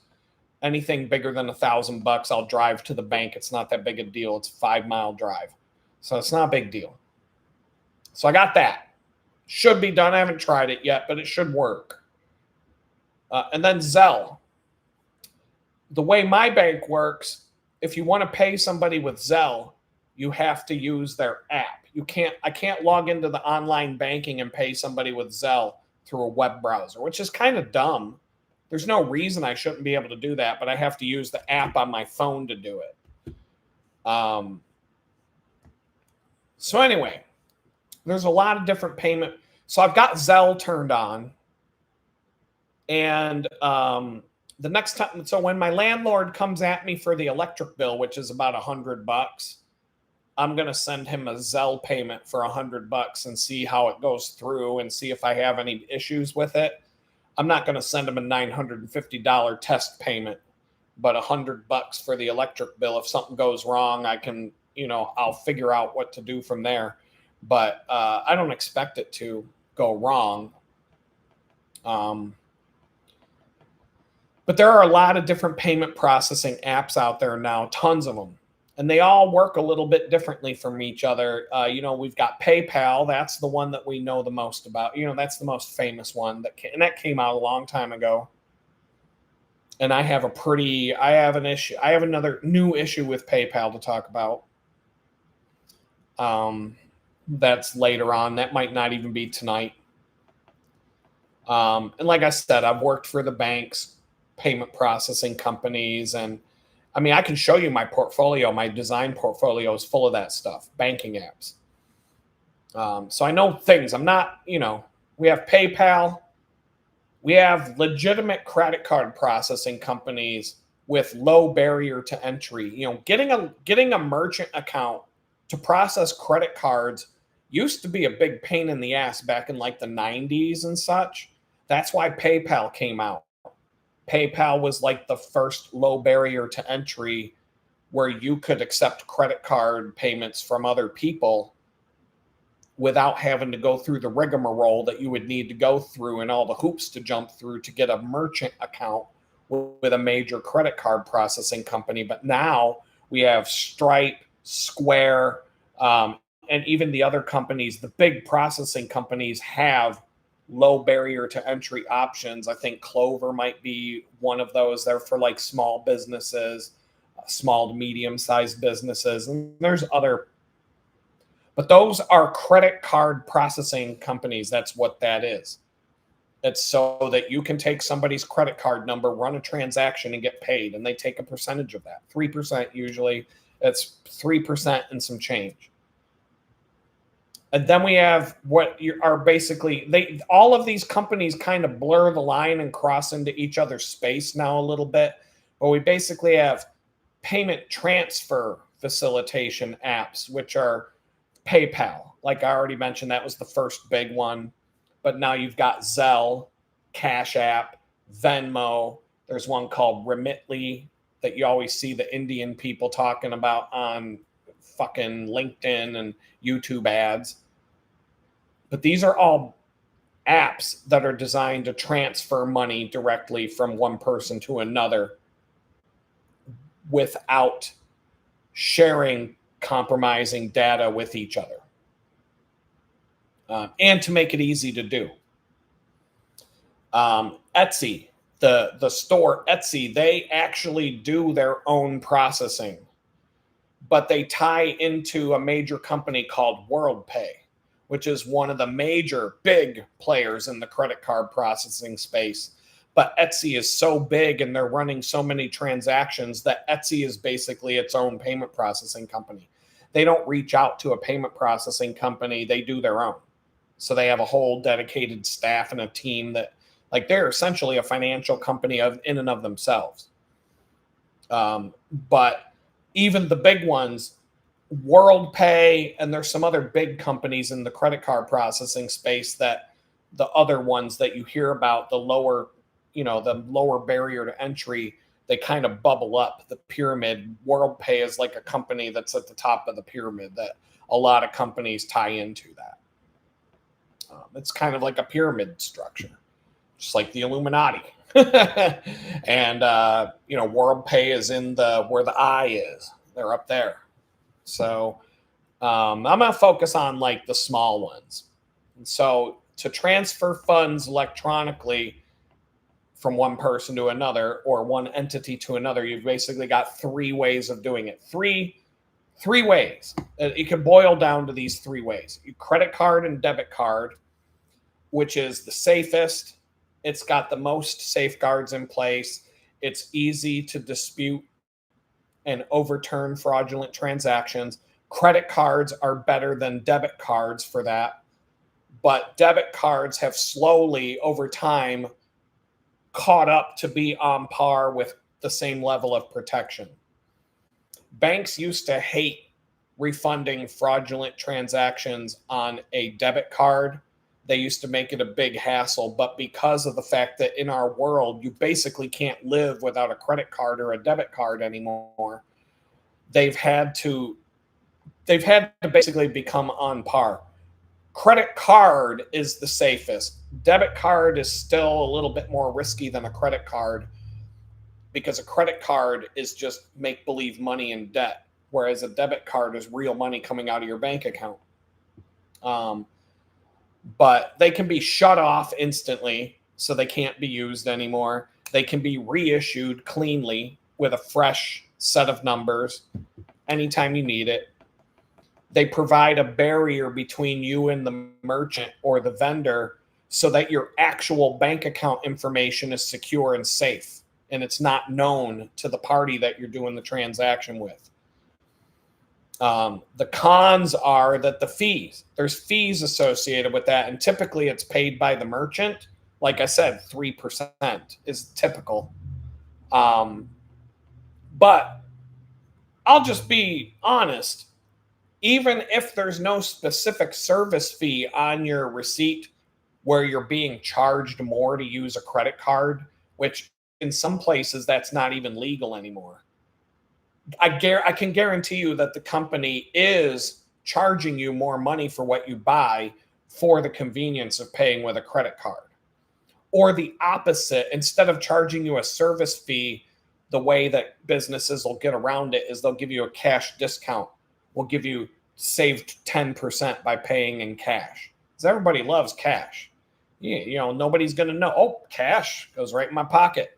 I know businesses, I know business owners, every time they get paid in cash, boop, goes in their pocket, doesn't show up on the tax return.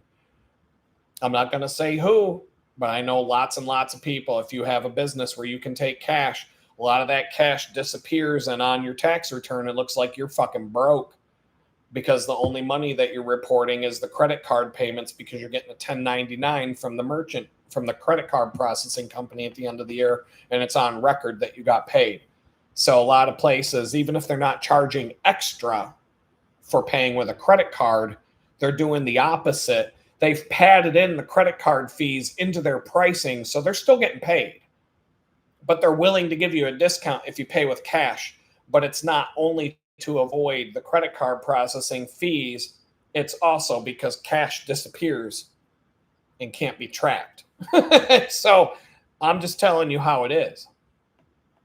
I'm not naming names, but it's, most business owners do that. And so ACH, that's number 2, automated clearinghouse. It's an electronic network in the United States. It's used for processing bank transactions. And in a nutshell, it's a paper check that's electronic. It's the exact same thing as a piece of paper check. It's got an account number, a routing number, and the amount of the transaction. And banks are talking to each other through this network. And instead of you writing a paper check and handing it to someone, you're providing them with the same 3 pieces of information: account number, routing number, amount. And then the banks are talking to each other and swapping the funds back and forth electronically based on that information. So it's not secure. There's really you pretty much never pay a fee for that.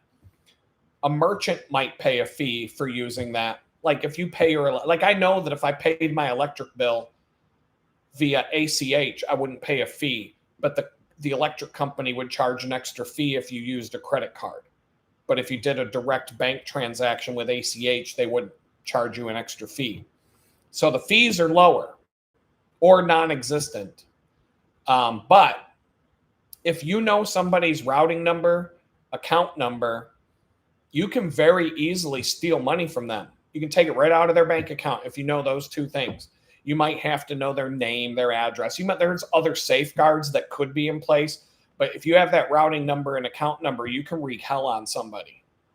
So you have to guard that securely and use it. You got to be careful where you use that. Routing numbers and bank account number, and routing numbers and account numbers are traded on the dark web. So if you're spreading those numbers around and using them in lots of places, you're setting yourself up for that information to get yanked out of a database somewhere and sold to the highest bidder on the Onion browser. So you got to protect yourself. Like one thing I did back in the day when I had clients that were paying me directly was I set up a checking account solely for the purpose of mostly receiving funds. And then I did it at the same bank I already had another account at. And so money would come into this account. And as soon as it hits, I log into my banking website, transfer the funds to a different account so that bank account's always zero. And you can also set up a checking account so that the bank won't pay an overdraft. So if you don't have any money in the account and someone tries to take money from you, the bank will just say no. They actually passed a law for that because of all the overdraft fees that banks were gouging people with, and the way that the banks were doing it by gouging you with an overdraft fee for 6 days in a row and then telling you overdraft like 7 days after you did it. So you can lock your account to where the bank will never pay an overdraft. And that'll protect you. So if somebody tries to hit you with an ACH transaction, you've got $5 in the account and they're trying to squeeze $1,000 out of you, it just won't go through. It'll get rejected. You might pay a fee to the bank, but if somebody does that and it's fraudulent, the banks will work with you. They have to now. Because, if they piss off their customers, you're just going to go to another bank. And they know that. So they're still trying to compete with each other. So I had clients sending me ACH payments. I did that. And the bank, like I said, the bank accounts were in the same bank. So when I transfer the money that comes into my checking account to my other checking account, it's instantaneous. I don't have to wait for that transfer. It is available the second I move the money. So I didn't have to worry. I wasn't worried about clients stealing my money, But what I was worried about, if I give a routing number and account number to a client so that they can pay me with a wire transfer or whatever else they're doing, how protected are they keeping my data? Are they just writing it down on a post-it note and sticking it on their screen? You know what I mean? I don't know what's happening to that. So I had to do something to protect myself, because if some bad actor gets a hold of that, they can wreak havoc on you. They can take everything you have. And it's very hard to get that back. Debit card, credit card, you can pretty much get it right back. ACH, that's like writing a check. That's like somebody falsifying it. Like, that's going to be a lot more difficult to get your money back, and you may not get it back. The advantage, it's simple. It's non-obtrusive. Like I said, there's no fees, etc. You can receive an ACH payment. You can pay with it without paying a fee most of the time. Plus the disadvantages it's less secure than a credit card. Now, this other company came out. There's a company called Plaid. That's the name of the company. And they're more of a newcomer on the payment scene. And it's hard to explain exactly how they work because I don't even really know. But typically, when a company is using Plaid as their payment facilitator, you are going to get a link to log into your bank account as part of the sign-up process. You're going to be taken right to your bank's login page and asked to log into your bank account to verify who you are. And that is where you're going into the wrong territory, because that action, once you do that and you grant this company access to your bank account, now Plaid can log into your bank account as if they are you. They have complete and total access to your bank account in every way, shape, or form. Every single thing that you can do when you log in as you to your online banking, this company can do as well. So what's the difference? With ACH, the only thing you're doing is giving an account number and a routing number. That's all you gave them. The recipient can't look at your bank account and see what's in there. They can't. They can use those numbers to send money to you, and they can take money away from you. That's it. That's all they can do.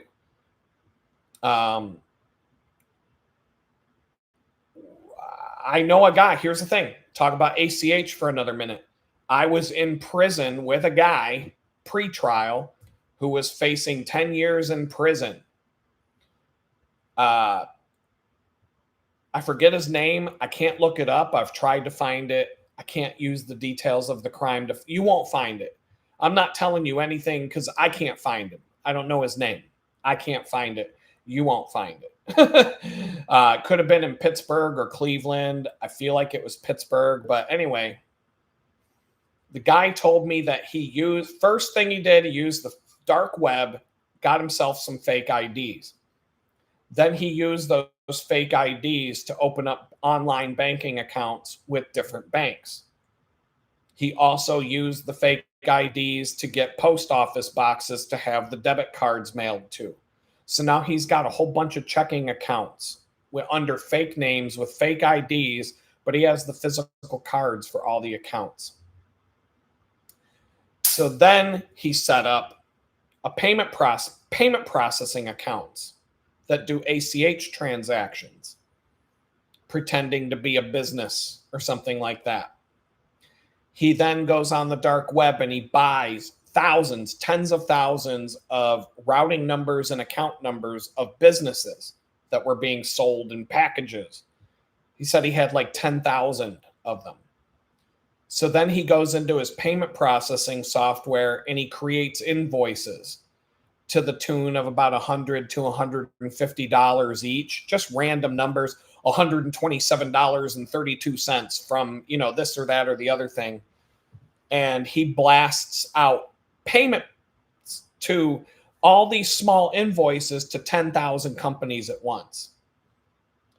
He said not all of them would go through. Some of them would be rejected, et cetera, but enough of them would go through that within a week or two, all these accounts that he set up, the fake bank accounts, all had over $10,000 in them to the tune of he's got $250,000 spread out across like 10 different accounts. Then he would take the debit cards and he would go on a drive, and he would go on a long ass drive and go to a bunch of random ATMs and use each debit card at a different ATM and pull out the maximum withdrawal from each of those accounts that he could, the maximum ATM withdrawal on most banks these days is about $1,000. Sometimes it's $2,000. Sometimes it's $500. I think my bank is $1,000. I don't know, but it's around that. You can go to an ATM and take out $1,000 in an ATM. So he would go and do that. 10 different accounts, pulling out anywhere from $1,500 to $22,000 at each ATM. He would do that. He'd go on a whole day long drive going to all these ATMs. He'd come home with between $10,000 and $20,000 cash in his pocket. And so he did this for months. And he said he got caught because, it tells you how smart people are. If he was smart enough to do all this shit, number one, the way he got caught, he went full retard. The FBI caught on to him, and they figured out he was using the same ATM over and over again that was close to his home. And he even told me, he's like, hey, I was getting kind of lazy and didn't think I was going to get caught. And I got lazy about it. And he started using an ATM to do a lot of these transactions that was close to his house. And he kept using the same one over and over again. So the FBI did a stakeout. And within a week or two, he pulled up to the ATM and stuck one of those cards in the machine and got swarmed by the FBI front and back and side to side. And he was taken in and shot down because he was dumb and was using the same ATM over and over again. But I basically just told you not only how to, I didn't give you the details, but here's how you do it. And here's what not to do. If you're that fucking dumb that you're going to, I would know if I were to do something like that, I sure as fuck wouldn't use the same ATM twice. There's a lot of ATM machines in a 4-hour drive. And if you're bringing home 20 large from going out on an afternoon stroll, you could drive from Pittsburgh to Washington, D.C. and back in 8 hours, hitting up a bunch of different ATMs. And then the next day next time you do it, you go from Pittsburgh to Cleveland and back. And then the next time you go from Pittsburgh to Rochester, New York and back. And you just mix it up. Don't ever go to the same fucking machine twice. But that's how he got caught. And he told me all this shit.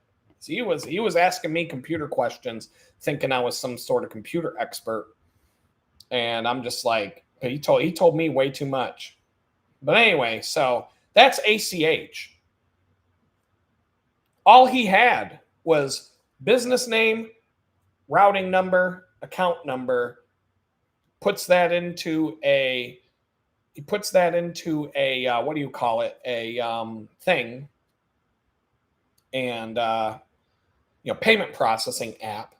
And he wasn't typing all this by hand. He's got bots doing this shit. So he's sending out 20,000 invoices that are under $200 because a bean counter, an accountant at a big company is not going to notice an invoice for $100.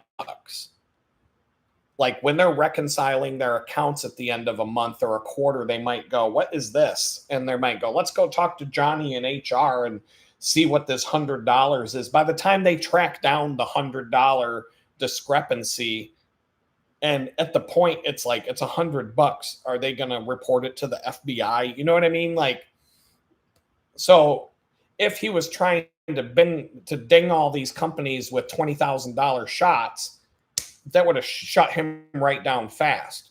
But because the amounts were so small, he was just doing it on the large scale. He was still raking in tens of thousands of dollars to each one of these bank accounts every time he did it. And then I just go on a drive and rake into, and then he's like, yeah, sometimes the bank accounts would get canceled and I'd stick in a card and it would suck the card in and I'd drive off. And, he told me a lot of shit. But I'm telling you, you can take everything I just told you. You won't find this guy's name. I've tried. I'd like to know what happened to him, but I probably never will. But anyway, Plaid, on the other hand, That's how much damage this guy could do if he had your bank account number and your routing number and your business name. He could hit you with fees and take them from you like that, like nothing. So Plaid, on the other hand, if you sign up for an application that uses Plaid as the background technology of the app, you are flat out giving them access to everything in your bank account. Everything. With ACH, they can only run a transaction. But when Plaid logs into your bank account on your behalf, they can see everything. So that Pornhub subscription you pay for every month, how many guns did you purchase from 3 different gun stores in the last 6 months? Did you use your credit? Were you dumb in New York? Did you use your credit card at the weed store when you bought 6 ounces of bud for $180? How much did you spend on groceries? How much money did you get direct deposited from the company you work for? And not only that, who's the company that you work for? That's going to be attached to your direct deposit. Do you subscribe to Netflix, Disney Plus, and all that? Are you doing freelance work on the side of your regular job and hustle? How much is YouTube paying you every month? These are all things that are in your online bank statement. Once you sign up for one of these apps that Plaid is the engine behind, now they can see everything. They see everything inside your bank account as if they are you. Your privacy is gone at that point. So which ones are which? PayPal uses both. You can do traditional ACH with PayPal, but you have to be careful about how you set up your bank account. There's 2 methods to use when you link a bank account to PayPal. One of them, you give them your account number and your routing number. PayPal makes a deposit, 2 deposits. Each one will be under 20 cents. And then you tell PayPal how much the deposits were, and then PayPal takes the money back. And that's how they can determine whether you gave them a legitimate bank account or not.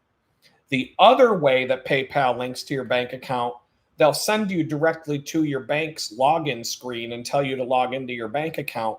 And then now PayPal has full access to your bank account, everything.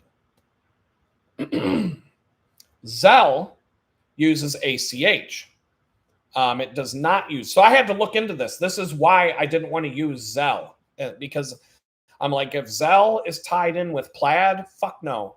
But what Zelle does, it sets up ACH transactions, but it masks the routing number and account number from the other party. So I can pay my landlord, but he won't know the account number and the routing number. But at this point, he does, because I paid him with a check. If you pay somebody with a paper check, they've got your account number and routing number. It's on the check. It's right there. So, I mean, I have a client. He pays me with paper checks. I know I could take money from him. It's a felony, but you can. But Zelle doesn't use Plaid. PayPal doesn't use Plaid if you're careful and you set up your account to be an ACH link between the two. Don't go through the process of logging into your, if you log into, like, if you set up a PayPal account or any of these other ones and they send you to your bank to log into your bank, say, fuck no, you don't do it. Don't do it. That's Pandora's box right there. You don't want that shit. Cash App, they use Plaid. Venmo, they use Plaid. Chime, they use Plaid. So if you sign up for Venmo, Cash App, or Chime, you will be taken to your bank's website to log in. And they are basically using a scraping tool to get your username and password. And basically now they can log into your bank account and see everything in it. Google Pay uses Plaid. But if you go to like the Google Play Store and instead of linking a checking account, you link a credit card so you can pay for your apps and shit, then that's just a credit card transaction at that point. You're not giving them direct access to your bank account. So like that's another one that's kind of like in between. There's another app called Wise that's a money transfer app. They use Plaid. So Plaid is a huge player in this marketplace now, but they're different than the other. Like it's different than credit card transactions And it's different than ACH because they are literally getting direct access to your bank account. And they can see everything in your bank account and watch it and monitor it. And once they're like a vampire. Once you let them in, you can't get them out. You can close the bank account and go to a different bank and they can't follow you. But once you let them in your house, it's over. They're in. You can't get them out. So when you sign up for Cash App, Venmo, Chime, any of these modern ones, you're basically giving those companies direct and total access to your bank account. They can see everything in your account.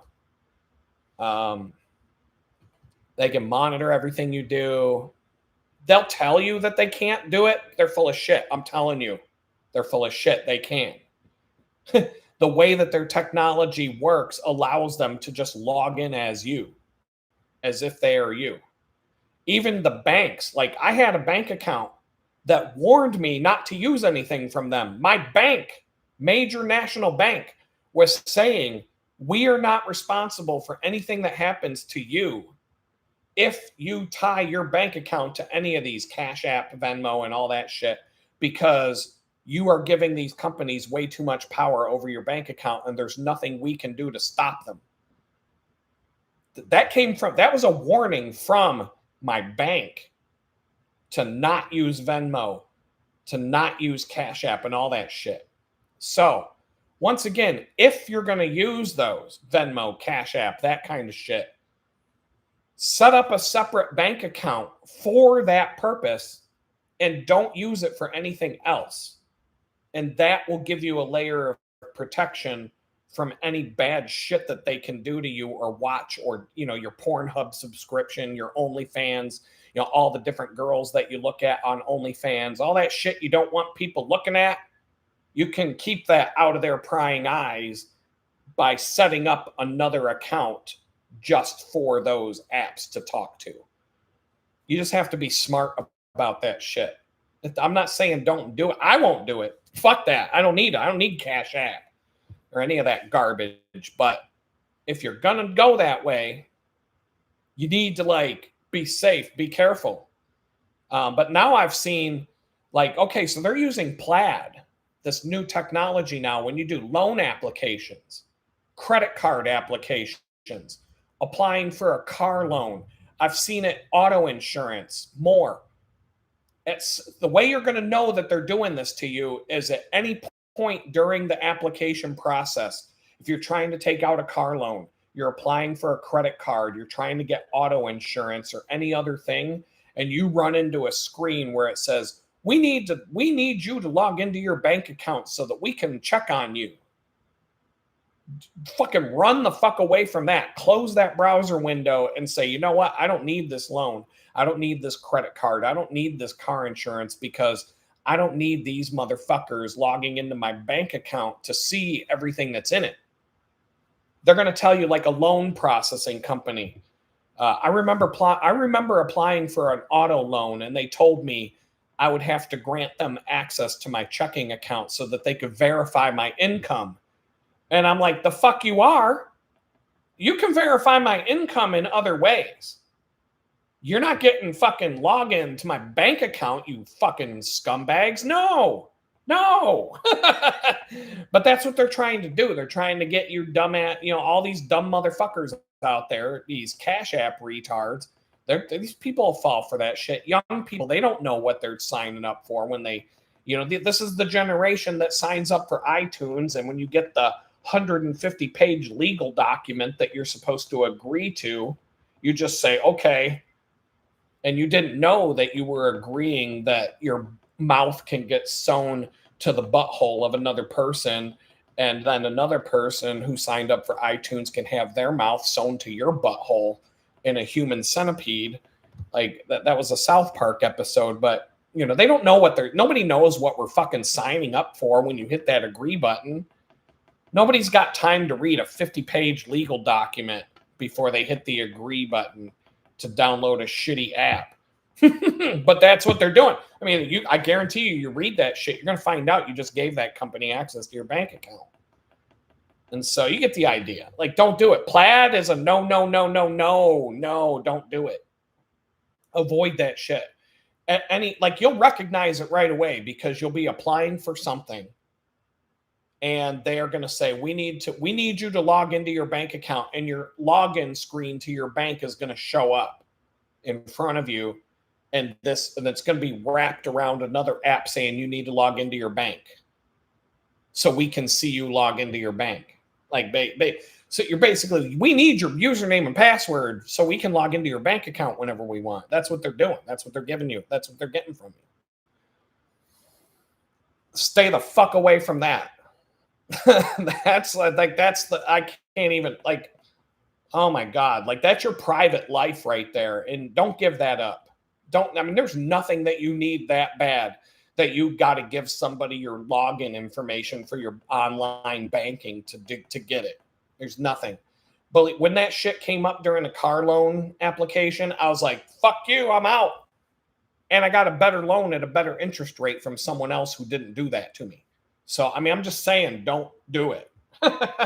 There's no reason for you to ever do that. Auto insurance. It's not much different than these auto insurance companies that are trying to get you to put a tracking device in your car so that they can offer you a discount. Let us monitor everything you do when you drive, where you go, how fast you drive, how many times you hit the brakes, how fast you go around corners, what days and times and how many miles you drive and where you park your car and how long and all that. They're probably listening to everything you say while you're driving your car, and we'll give you a 25% discount on your auto insurance. Bullshit. Bullshit. Fuck that. Don't do it. Don't do it. In fact, if I know you, anybody I know, and somebody goes and tells me that they went and got the tracker for their car so that they could get an auto insurance discount, we're not friends anymore. You're in the fucking COVID mask squad at that point. You're one of the vaccine retards that I see driving around by yourself in 2025 wearing a fucking COVID mask on your face. That's what you are. If you go along, if you let the auto insurance company put a tracking device on your car to save 10% on your, because some stupid ass little lizard told you that you can save 10% on your fucking car insurance. Yeah, no. Because people like you, if you're one of the ones that signed up for that shit, you will be the reason that nobody can ever get car insurance without having to put a tracking device onto their car. I mean, who was just talking about Tampon Tim up in Minnesota saying they're going to put trackers on your car and limit how fast you can drive, and you got to pay $1,500 a year for the privilege. That is exactly what I'm talking about here. That's probably because enough people in Minnesota were retarded enough to allow Progressive Auto Insurance to put a fucking tracker in their car. And now they counted how many drivers were dumb enough to do that. And Tampon Tim's looking at the data going, okay, now we can track everybody. So when you're on the way to the public restroom to get a tampon, you guys, they're going to know. They're going to know, oh, he went there. He went to the grocery store to get a box of tampons. What the fuck, man? You'll be the reason why everybody has to have one in their car. I mean, at some point, if we get to the point where I've got to ride my bike everywhere because I'm not going along with this bullshit, so be it. At that point, I've already proven I can do it. It sucks, but if I have to go back to riding my bicycle and I got to step it up a notch, I'll get a fucking cargo carrying bicycle with a wagon on the back. I'll drag a fucking month's worth of groceries home with a radio flyer wagon stuck to my back wheel or whatever the hell I got to do. I'm not going along with this bullshit. That's for sure. That's for sure. I'm fed up with all the scams our government enables these companies to pull on us, making it impossible to repair things that are designed to break, the planned obsolescence, memberships that are impossible to cancel. I would have joined LA Fitness, but every time I turn around, every time I go to do it, people are like, don't do it. It's impossible to cancel. Once you sign up, you can't cancel. And the FTC, the Federal Trade Commission, just tried to put out a rule for businesses to follow that says you must, if you can sign up for something online, you absolutely must provide a way to cancel online. You can't put 20 steps in front of your customers to cancel when they want to cancel. And the Supreme Court was like, fuck that.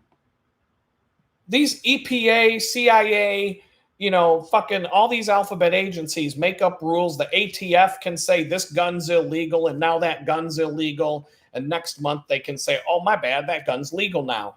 And now you got to go and say, well, last month that gun just somehow fell out of my boat and ended up at the bottom of the lake. But when the ATF said that gun was legal, I found it. It was at the bottom of the lake. I was fishing one day and I caught a fish. It seemed like a really big fish. I pulled it up. It's my AR. It's my AR pistol. I found it. I got it back. And now that it's legal to own again, like that's the shit that we're doing. Like the ATF can just make up laws whenever the fuck they want. But if the Federal Trade Commission makes a rule that is good for us peasants, that you can't join a gym without being able to cancel, the Supreme Court's like, fuck that. We're not letting them peasants, we're not letting those citizens have that. They will only allow us to have, our elected officials will never pass a bill or a law that helps any of us. The only thing that these dirty cocksuckers, the only thing they'll ever do is pass a law that puts money in their pocket and fucks over the peasants. That's it. Every single time. Those are the two criteria. Does it put money in my pocket? Does it fuck over the citizens of this country? If we can meet both of those, if we can put a check mark next to those requirements, I will vote yay. Every single time. So, speaking of corrupt politicians, I was talking about, I've been talking about watching Star Wars. I think I'm going to end this. We're closing in on the 3 hours, but, I got time. There's 8 of you still. We're cool. Talking about Star Wars. And I finished the Clone War. I'm at the end of the Clone War, and I'm watching the episodes of Star Wars now that are basically the first few weeks of Palpatine's new galactic empire.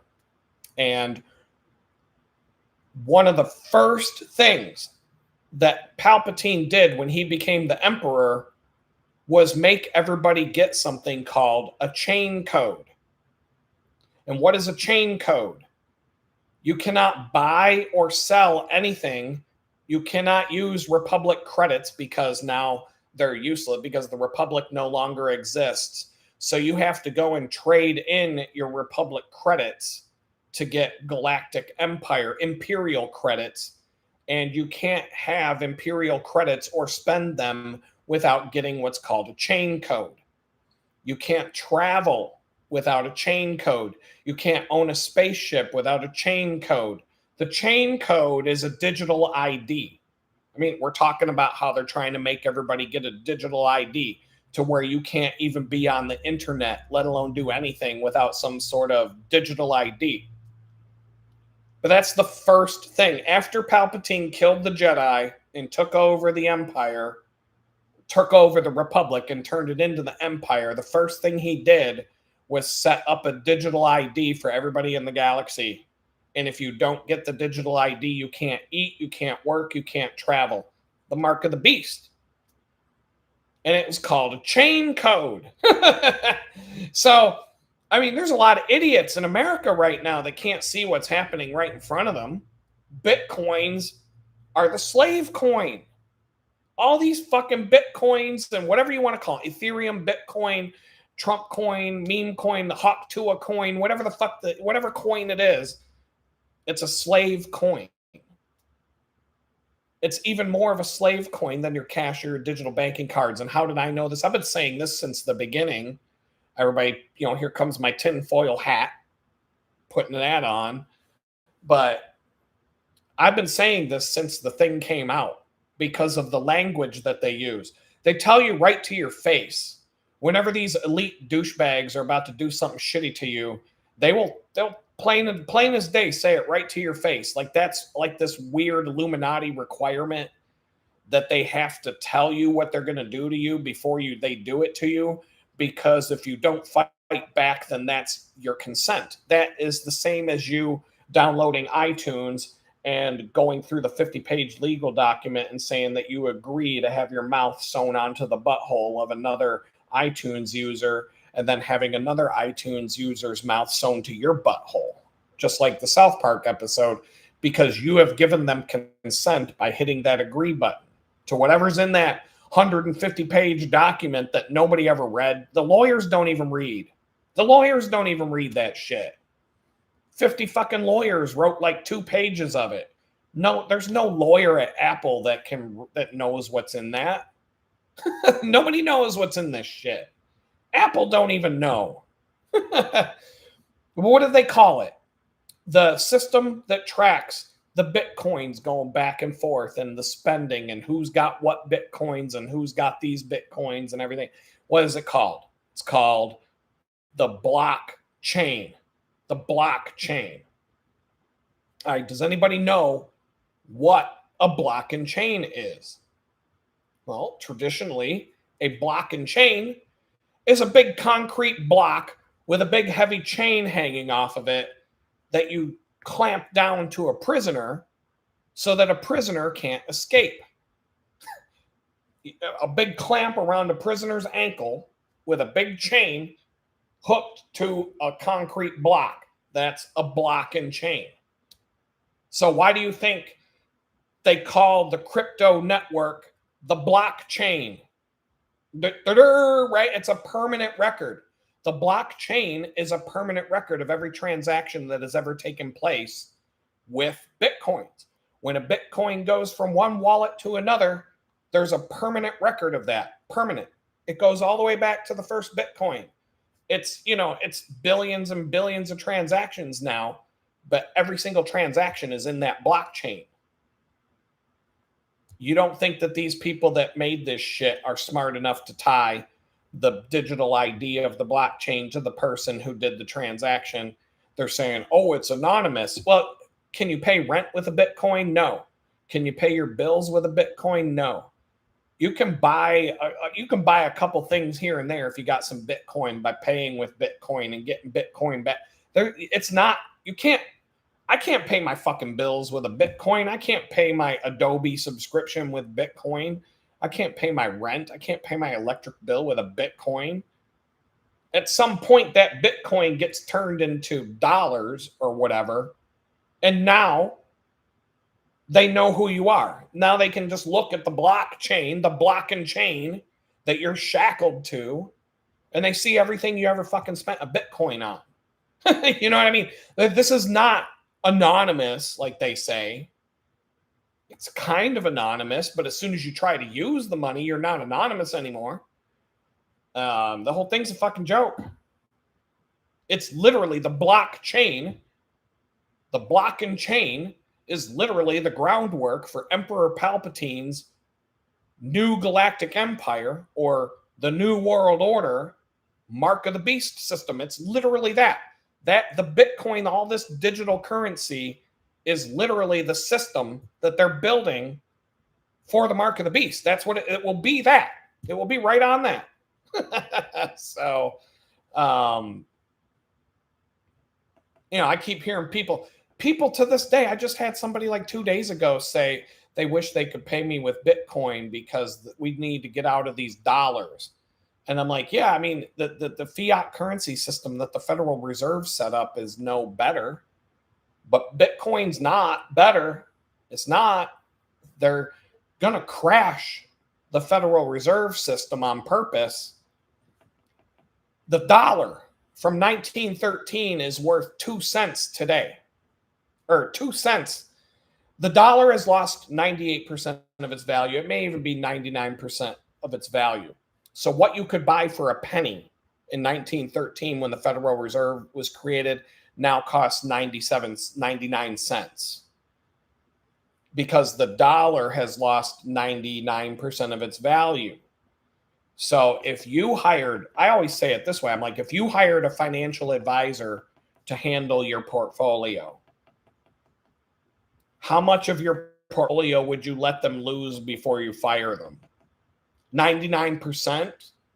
Would you wait until they lost 99% of your money before you said, you know what, I think I'm going to fire you?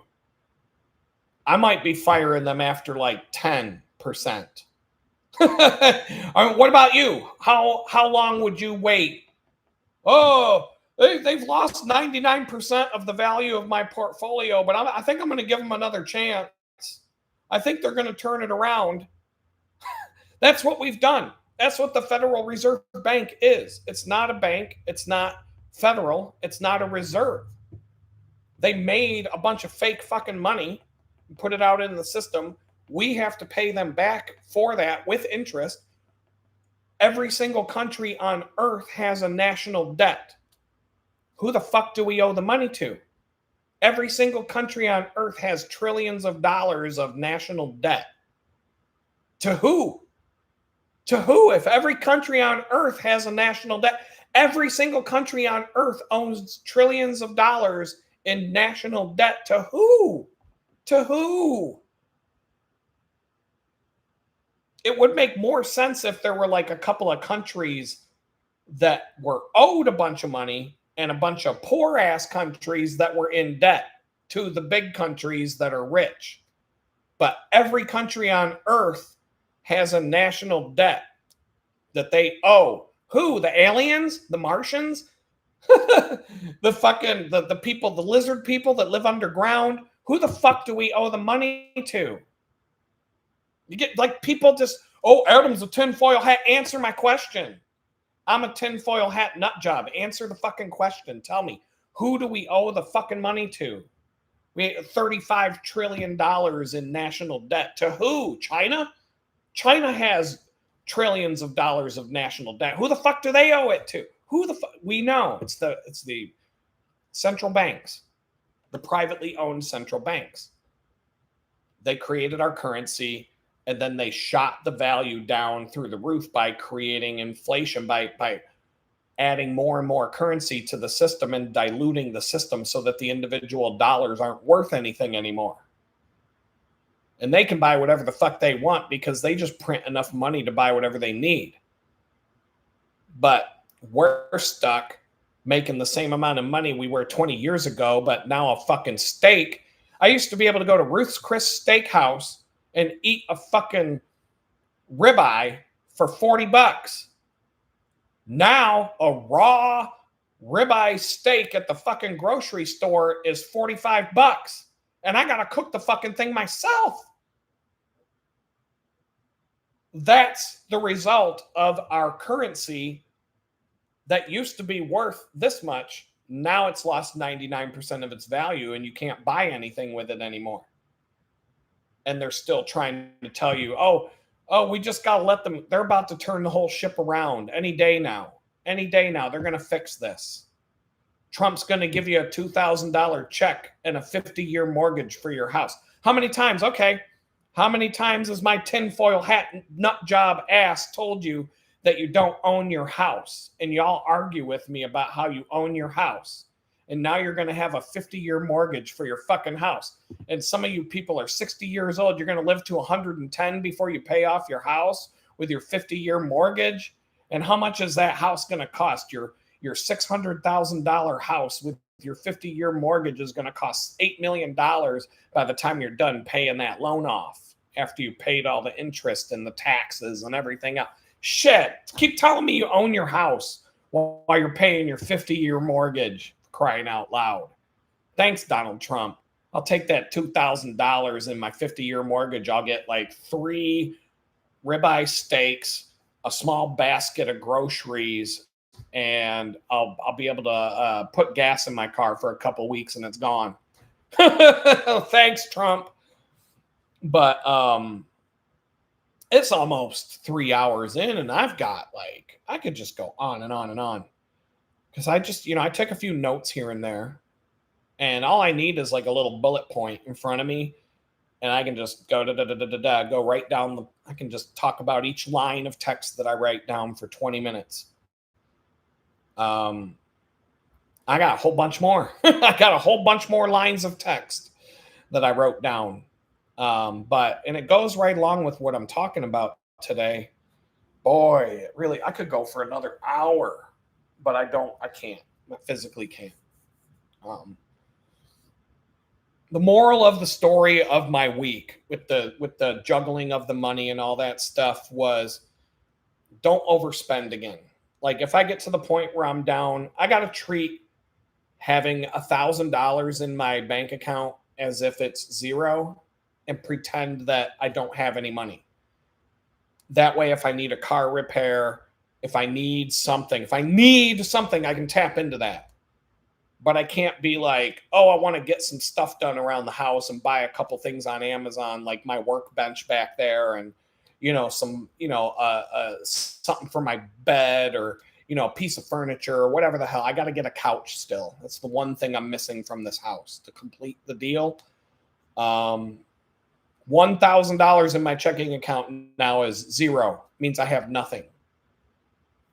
I can tap into that for an emergency, car repair, bill that needs to be paid, rent, whatever it is, but it can't be anything other than like an absolute need. And I have to put the money right back. It's basically it's like I'm got to treat it like I'm overdrafted. And I've got another bank account that I don't use as much. I got to put $500 in there and treat it as if that's zero and just keep it there. Keep it there. That's $1,500 that I'll have at all times, pretending that I have nothing. I can do that. Right now, with the freelance and everything, things are still tight, but I can set that up and I can stick with it. And as long as I keep doing what I'm supposed to do, I can maybe in a few months, I'll say, okay, how about 1,200 in my main bank account and 600 in the other one, and make that zero. Make that so that I never go below that number. Like I said, unless it's an emergency. That's so that if my car needs fixed or I got to move, like maybe some crazy shit goes down and I've got to find a place to live, I've got money for a down payment on a new place, or for some reason I've got to go up to New York really fast or go up to Pittsburgh for some reason, or whatever it is, I've got money to do whatever it is that comes out of nowhere from left field, and just do that. So Alex says, do you got experience? I had a Graphene OS phone. I hated it. If you want to use apps, if you want to be able to do anything with your phone, you're going to find that you need Google or you need Apple. A lot of people have tried de-Googled phones. I can talk about Graphene OS. I have. If you go back to, I don't even know how you'd search, but I've talked about Graphene OS a lot on my channel and the limitations and the pros and cons. I like having an Android phone again. I couldn't use any banking apps on my de-Googled phone. I couldn't use my bank's app. I couldn't use the other bank's app. I couldn't use PayPal, any of the apps that I use. I had to get a new PayPal account because I have no other possible way to get paid from some of the photography websites that I'm selling photos on. And I tried to cancel PayPal for good, and I'm still to this day having problems with them. So the only reason I have a PayPal account is to take money from people and put it in my bank account. And that's it. I will never use PayPal to do anything else other than take money from somewhere and put it in a bank account. That's it. It's all I will never touch it for any other reason. But even that, I've had to make. I would have to make this video 4 hours long if I wanted to talk about PayPal and what went down with them. I don't think that's not for today. But I have way more energy now since I got this car, in spite of the problems with it. It's a $3,800 car. So to have problems with it, duh. I mean, you're not going to buy a car for $4,000 and never have to take it to the shop. I can't imagine that it's possible. I kind of wish it was more than a month before this popped up. And I wish that the problem that I had was straightforward and I don't have to wait for a 10-day cold streak to take it to the shop. Because it's just more of it's a major nuisance. I'm not getting stranded, but I'm having I'm getting really irritated about it. But now that I'm driving and not having to do much cycling, I feel how much the cycling and that bakery job killed me physically. It drained my energy completely because now I did ride my bike once to the bakery and back, and I was wiped out, and I felt it when I came home. Whereas that was just my regular day to day before I got the car. So I didn't notice it as much. But now I'm like, wow, that really killed me on Saturday. I was feeling that for 5 days straight. But when I was forced to do it, it's just like that movie Metropolis. You just get up and you're like a fucking robot. You go to the widget factory and you push the buttons on the machine and you waddle your way home, and then you go to sleep and you wake up and you do it again, and you don't know how much you're being destroyed until you're not. And then you go back and get a taste of it and you're like, damn. And now I notice how far of a bike ride that is now when I drive it, because it's a long drive. It takes half an hour when there's no traffic, and it takes over an hour when there's traffic. And the whole time I'm driving, I'm like, man, that's a long bike ride. The whole time I'm driving, I'm like, damn, that's a long bike ride. But 25 miles isn't long, really. And when you've been a cyclist your whole life, it's not that bad.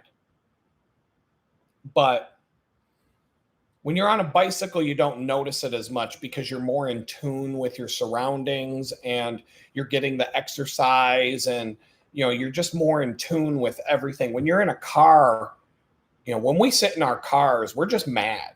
Like I admit I shouldn't be mad.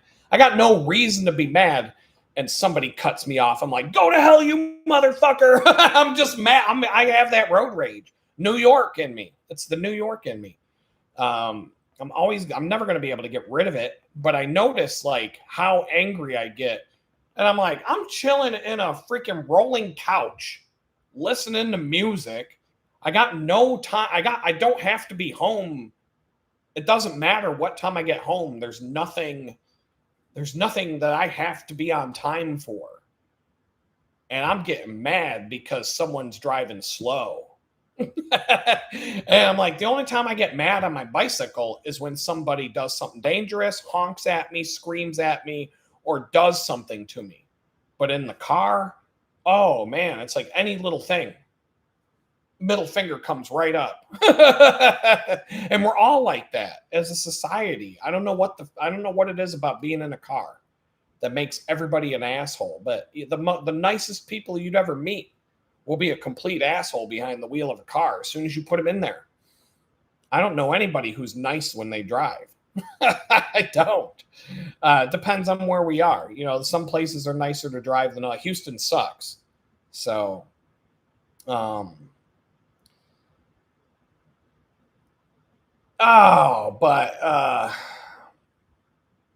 don't know. I notice the distance more when I drive than when I bike. I felt it, and I'm going to ride my bike at least 3 more times this year because I'm not going to get to the end of the year without getting 4,000 miles under my belt. But I feel like it's like I don't want to be forced to ride my bike because of my car acting up. I want to do it by choice. There's a big difference between the two. And I want to pick the days I do it, and I want to do some things a little different. Leave clothes at the bakery. Like I want to take some more things and leave them at a locker there so that I don't have to carry as much on my back, and set up my bike a little bit different to make it more fun and better. I already changed the shoes I'm wearing at the bakery because I found out my feet, I think my steel toe boots that are just too worn out. that I think they were causing my foot pain more than the bike. So I took different pair of shoes to work to leave in my locker with the hope that if I have to stand on those all day long after riding a bike, when I ride my bike home, I'm not going to have pain in my toes. So I'm going to try that. And then just different things, just you take the problems that you have and you try to fix them.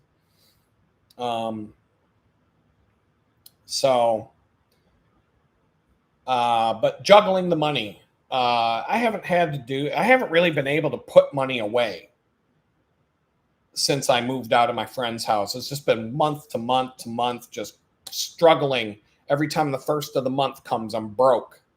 Then I get some money. Then the first of the month, I'm broke over and over again. And it's just been riding. I've been riding like that.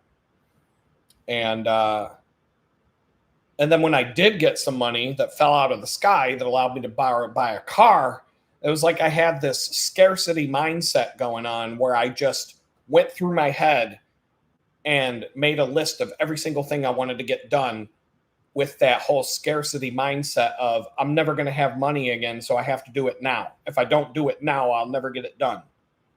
And that's what was driving me over the month after I got that money and got the car.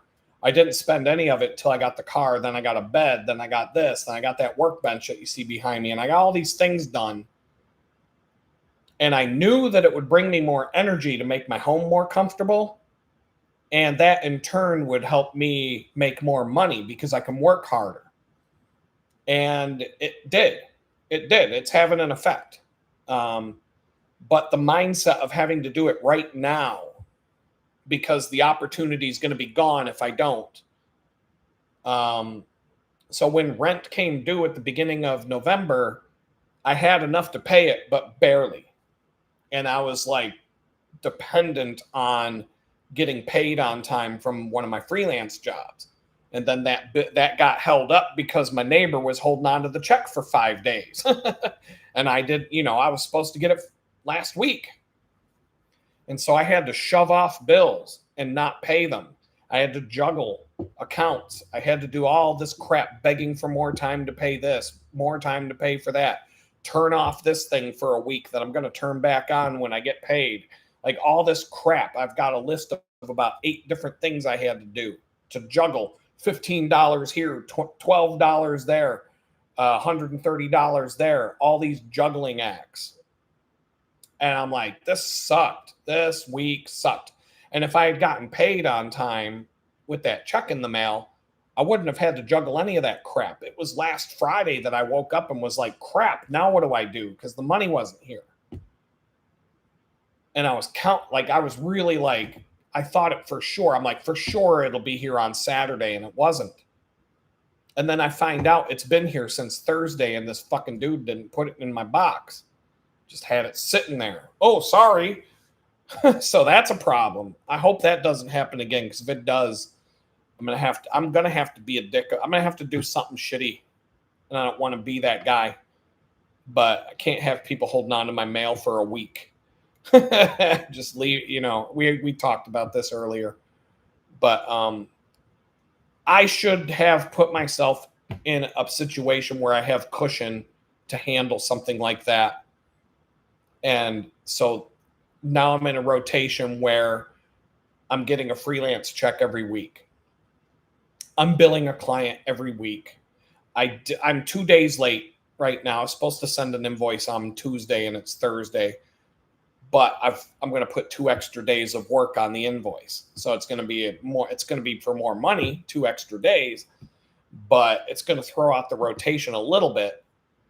But when it's all going through, when it's all done, I'm making good progress on this work. I've got things on the table that I can't take off the table because I just don't know how to get the time to do it.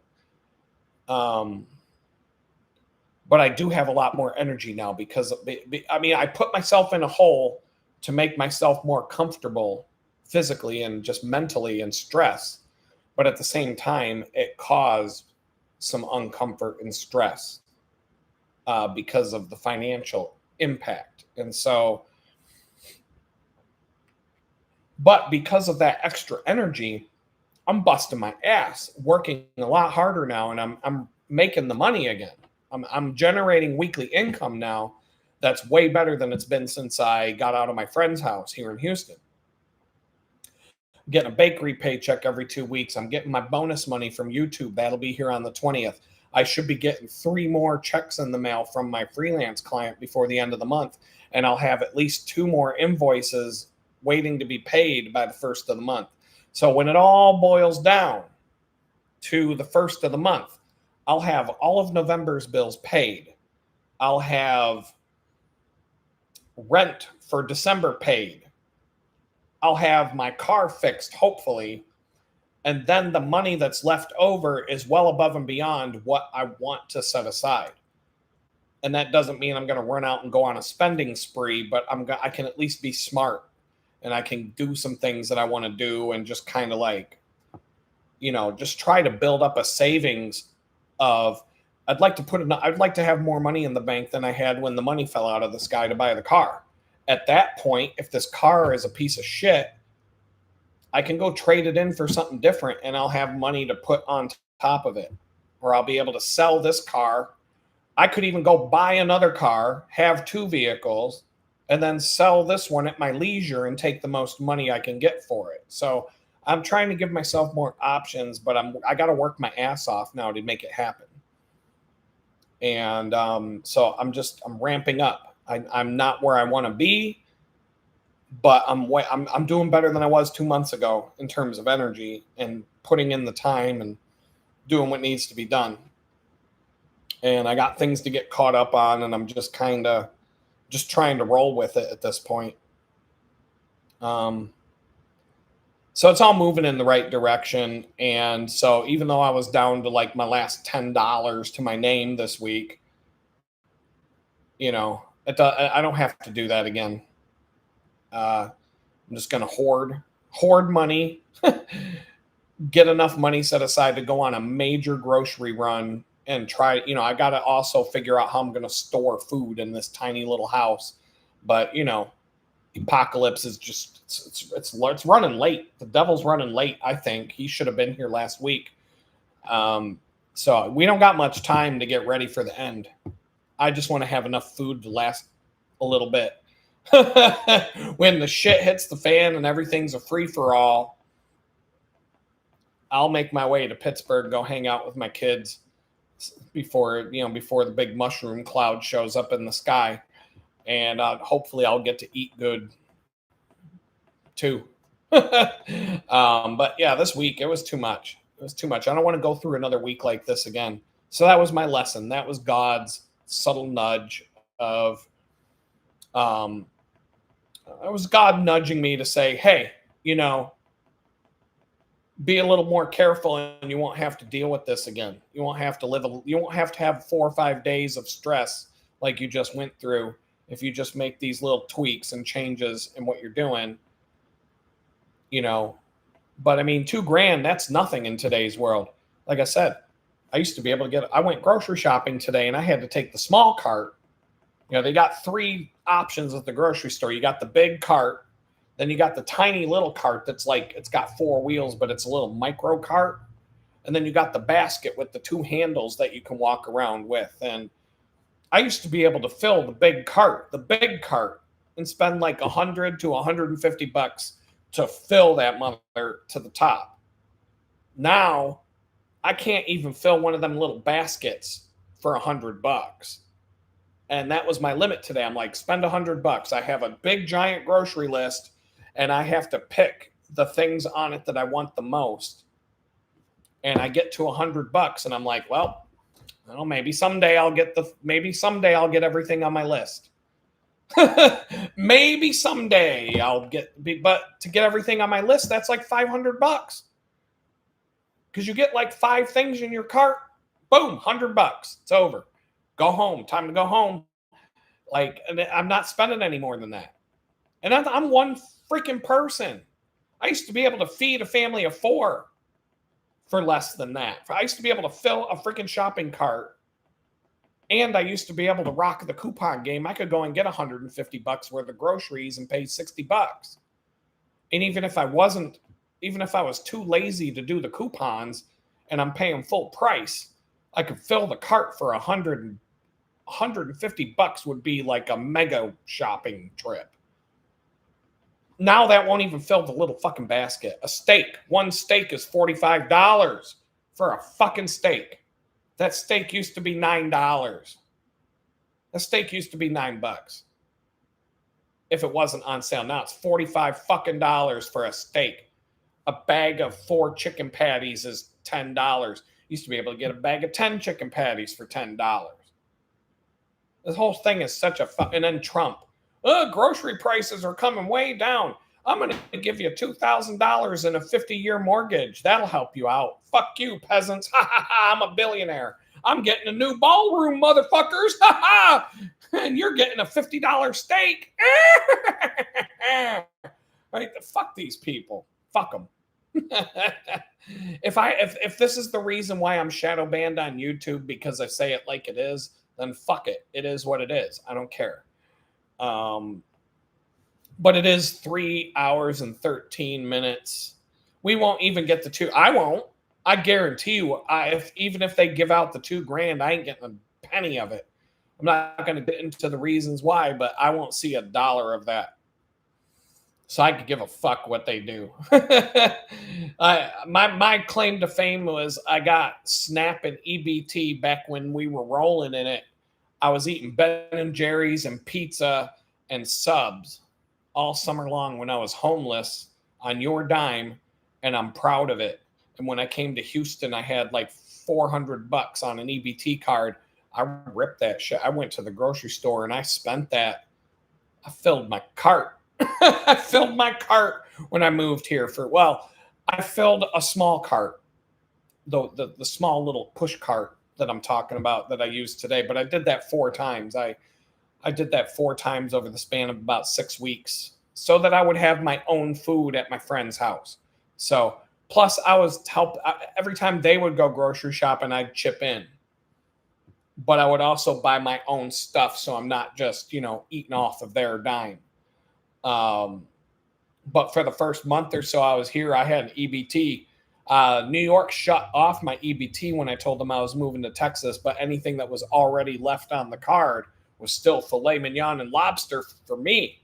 I could do whatever I wanted with that. I ate every meal on the way to Texas by stopping at Walmart and looking for whatever I could find in like the prepared food areas, like wraps and things like that. And I'm swiping my EBT card to eat the whole way here instead of like fast food. So whatever I had to do, I did. But I'm not getting no stimulus check. But anyway, things are going well. Thank you, Alex, for the chicken bucket donation. I'll see that when I'll probably see it right now if I look in my email account. But that's nice. I mean, I thank you for that. All you channel members. Oh, crap. That's awesome. Thank you so much. Actually, that that actually helps way more than you can imagine, to tell you the truth, Alex. Because I was going to have to wait until the 20th because the bank account that the chicken bucket goes into is different than my main account. And that was the account I had to take the $20 out of to put into the other account so that I wouldn't bounce a check. And so that puts the money back in that account and helps me balance everything out. So and it'll be in my account tomorrow morning, I guarantee you. So that's awesome. Thank you so much. I appreciate that. Like, that's awesome. I got to get better at like sending people. Yeah, I'll reach out to you via email. We'll chat. Because I'll have to put that on my list. There's just I can understand why people when their YouTube and stuff blows up that they can't respond to everybody because it just becomes overwhelming. I'm not there. When I had more viewers and more comments popping up, I was also homeless and had nothing going on. So it was a lot easier to keep up with all that. But now that like I think I worked like 8 hours today on that book editing. Plus I went grocery shopping. Plus I did the live stream with you guys and something else that I can't remember this morning. And now I'm done. Like as soon as I get off here, I think I'm going to dump a salad into a bowl and go sit and watch Star Wars until I pass out and do it again tomorrow. So, thank you for that. Thank you everybody for showing up, the channel members. I will be doing this on Sunday, the live stream for the members. That goes at 2:00. Hey, what's up, Carlos? Good to see you. Proclaim from the Roofs. What's up? JS, of course, Blue Sky, and all the other people who were in and out. If you watch the repeat, mad respect. Sunday's live stream for the members only, 2:00. Whatever happens in the live members only live stream stays in the live stream for members only, just like Las Vegas. And same thing with the members only Discord channel that you get with that. What else? Oh, a week from Sunday, I'm probably not going to do the members only live stream on Sunday. I'll probably do it on Tuesday, probably the following Tuesday. We're having like a little Friendsgiving thing with the people at the bakery, and I want to go to that so I can hang out with. I like everybody there a lot, so I want to hang out with them and, take advantage of that opportunity. I'm going to make some bomb. We're all going to make some bomb food. We're all going to meet at somebody's house, and it's just going to be a nice afternoon of just hanging out with everybody and chill. So that'll be my Sunday before Thanksgiving. But on Thanksgiving Day itself, there's a good chance I'll do the live stream. I mean, if nobody shows up, I get it. It's Thanksgiving.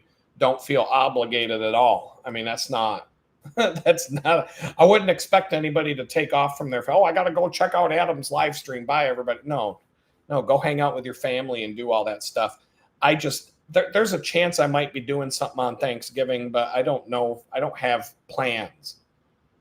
If I do, I'll just change the day of the stream that week. We'll figure it out.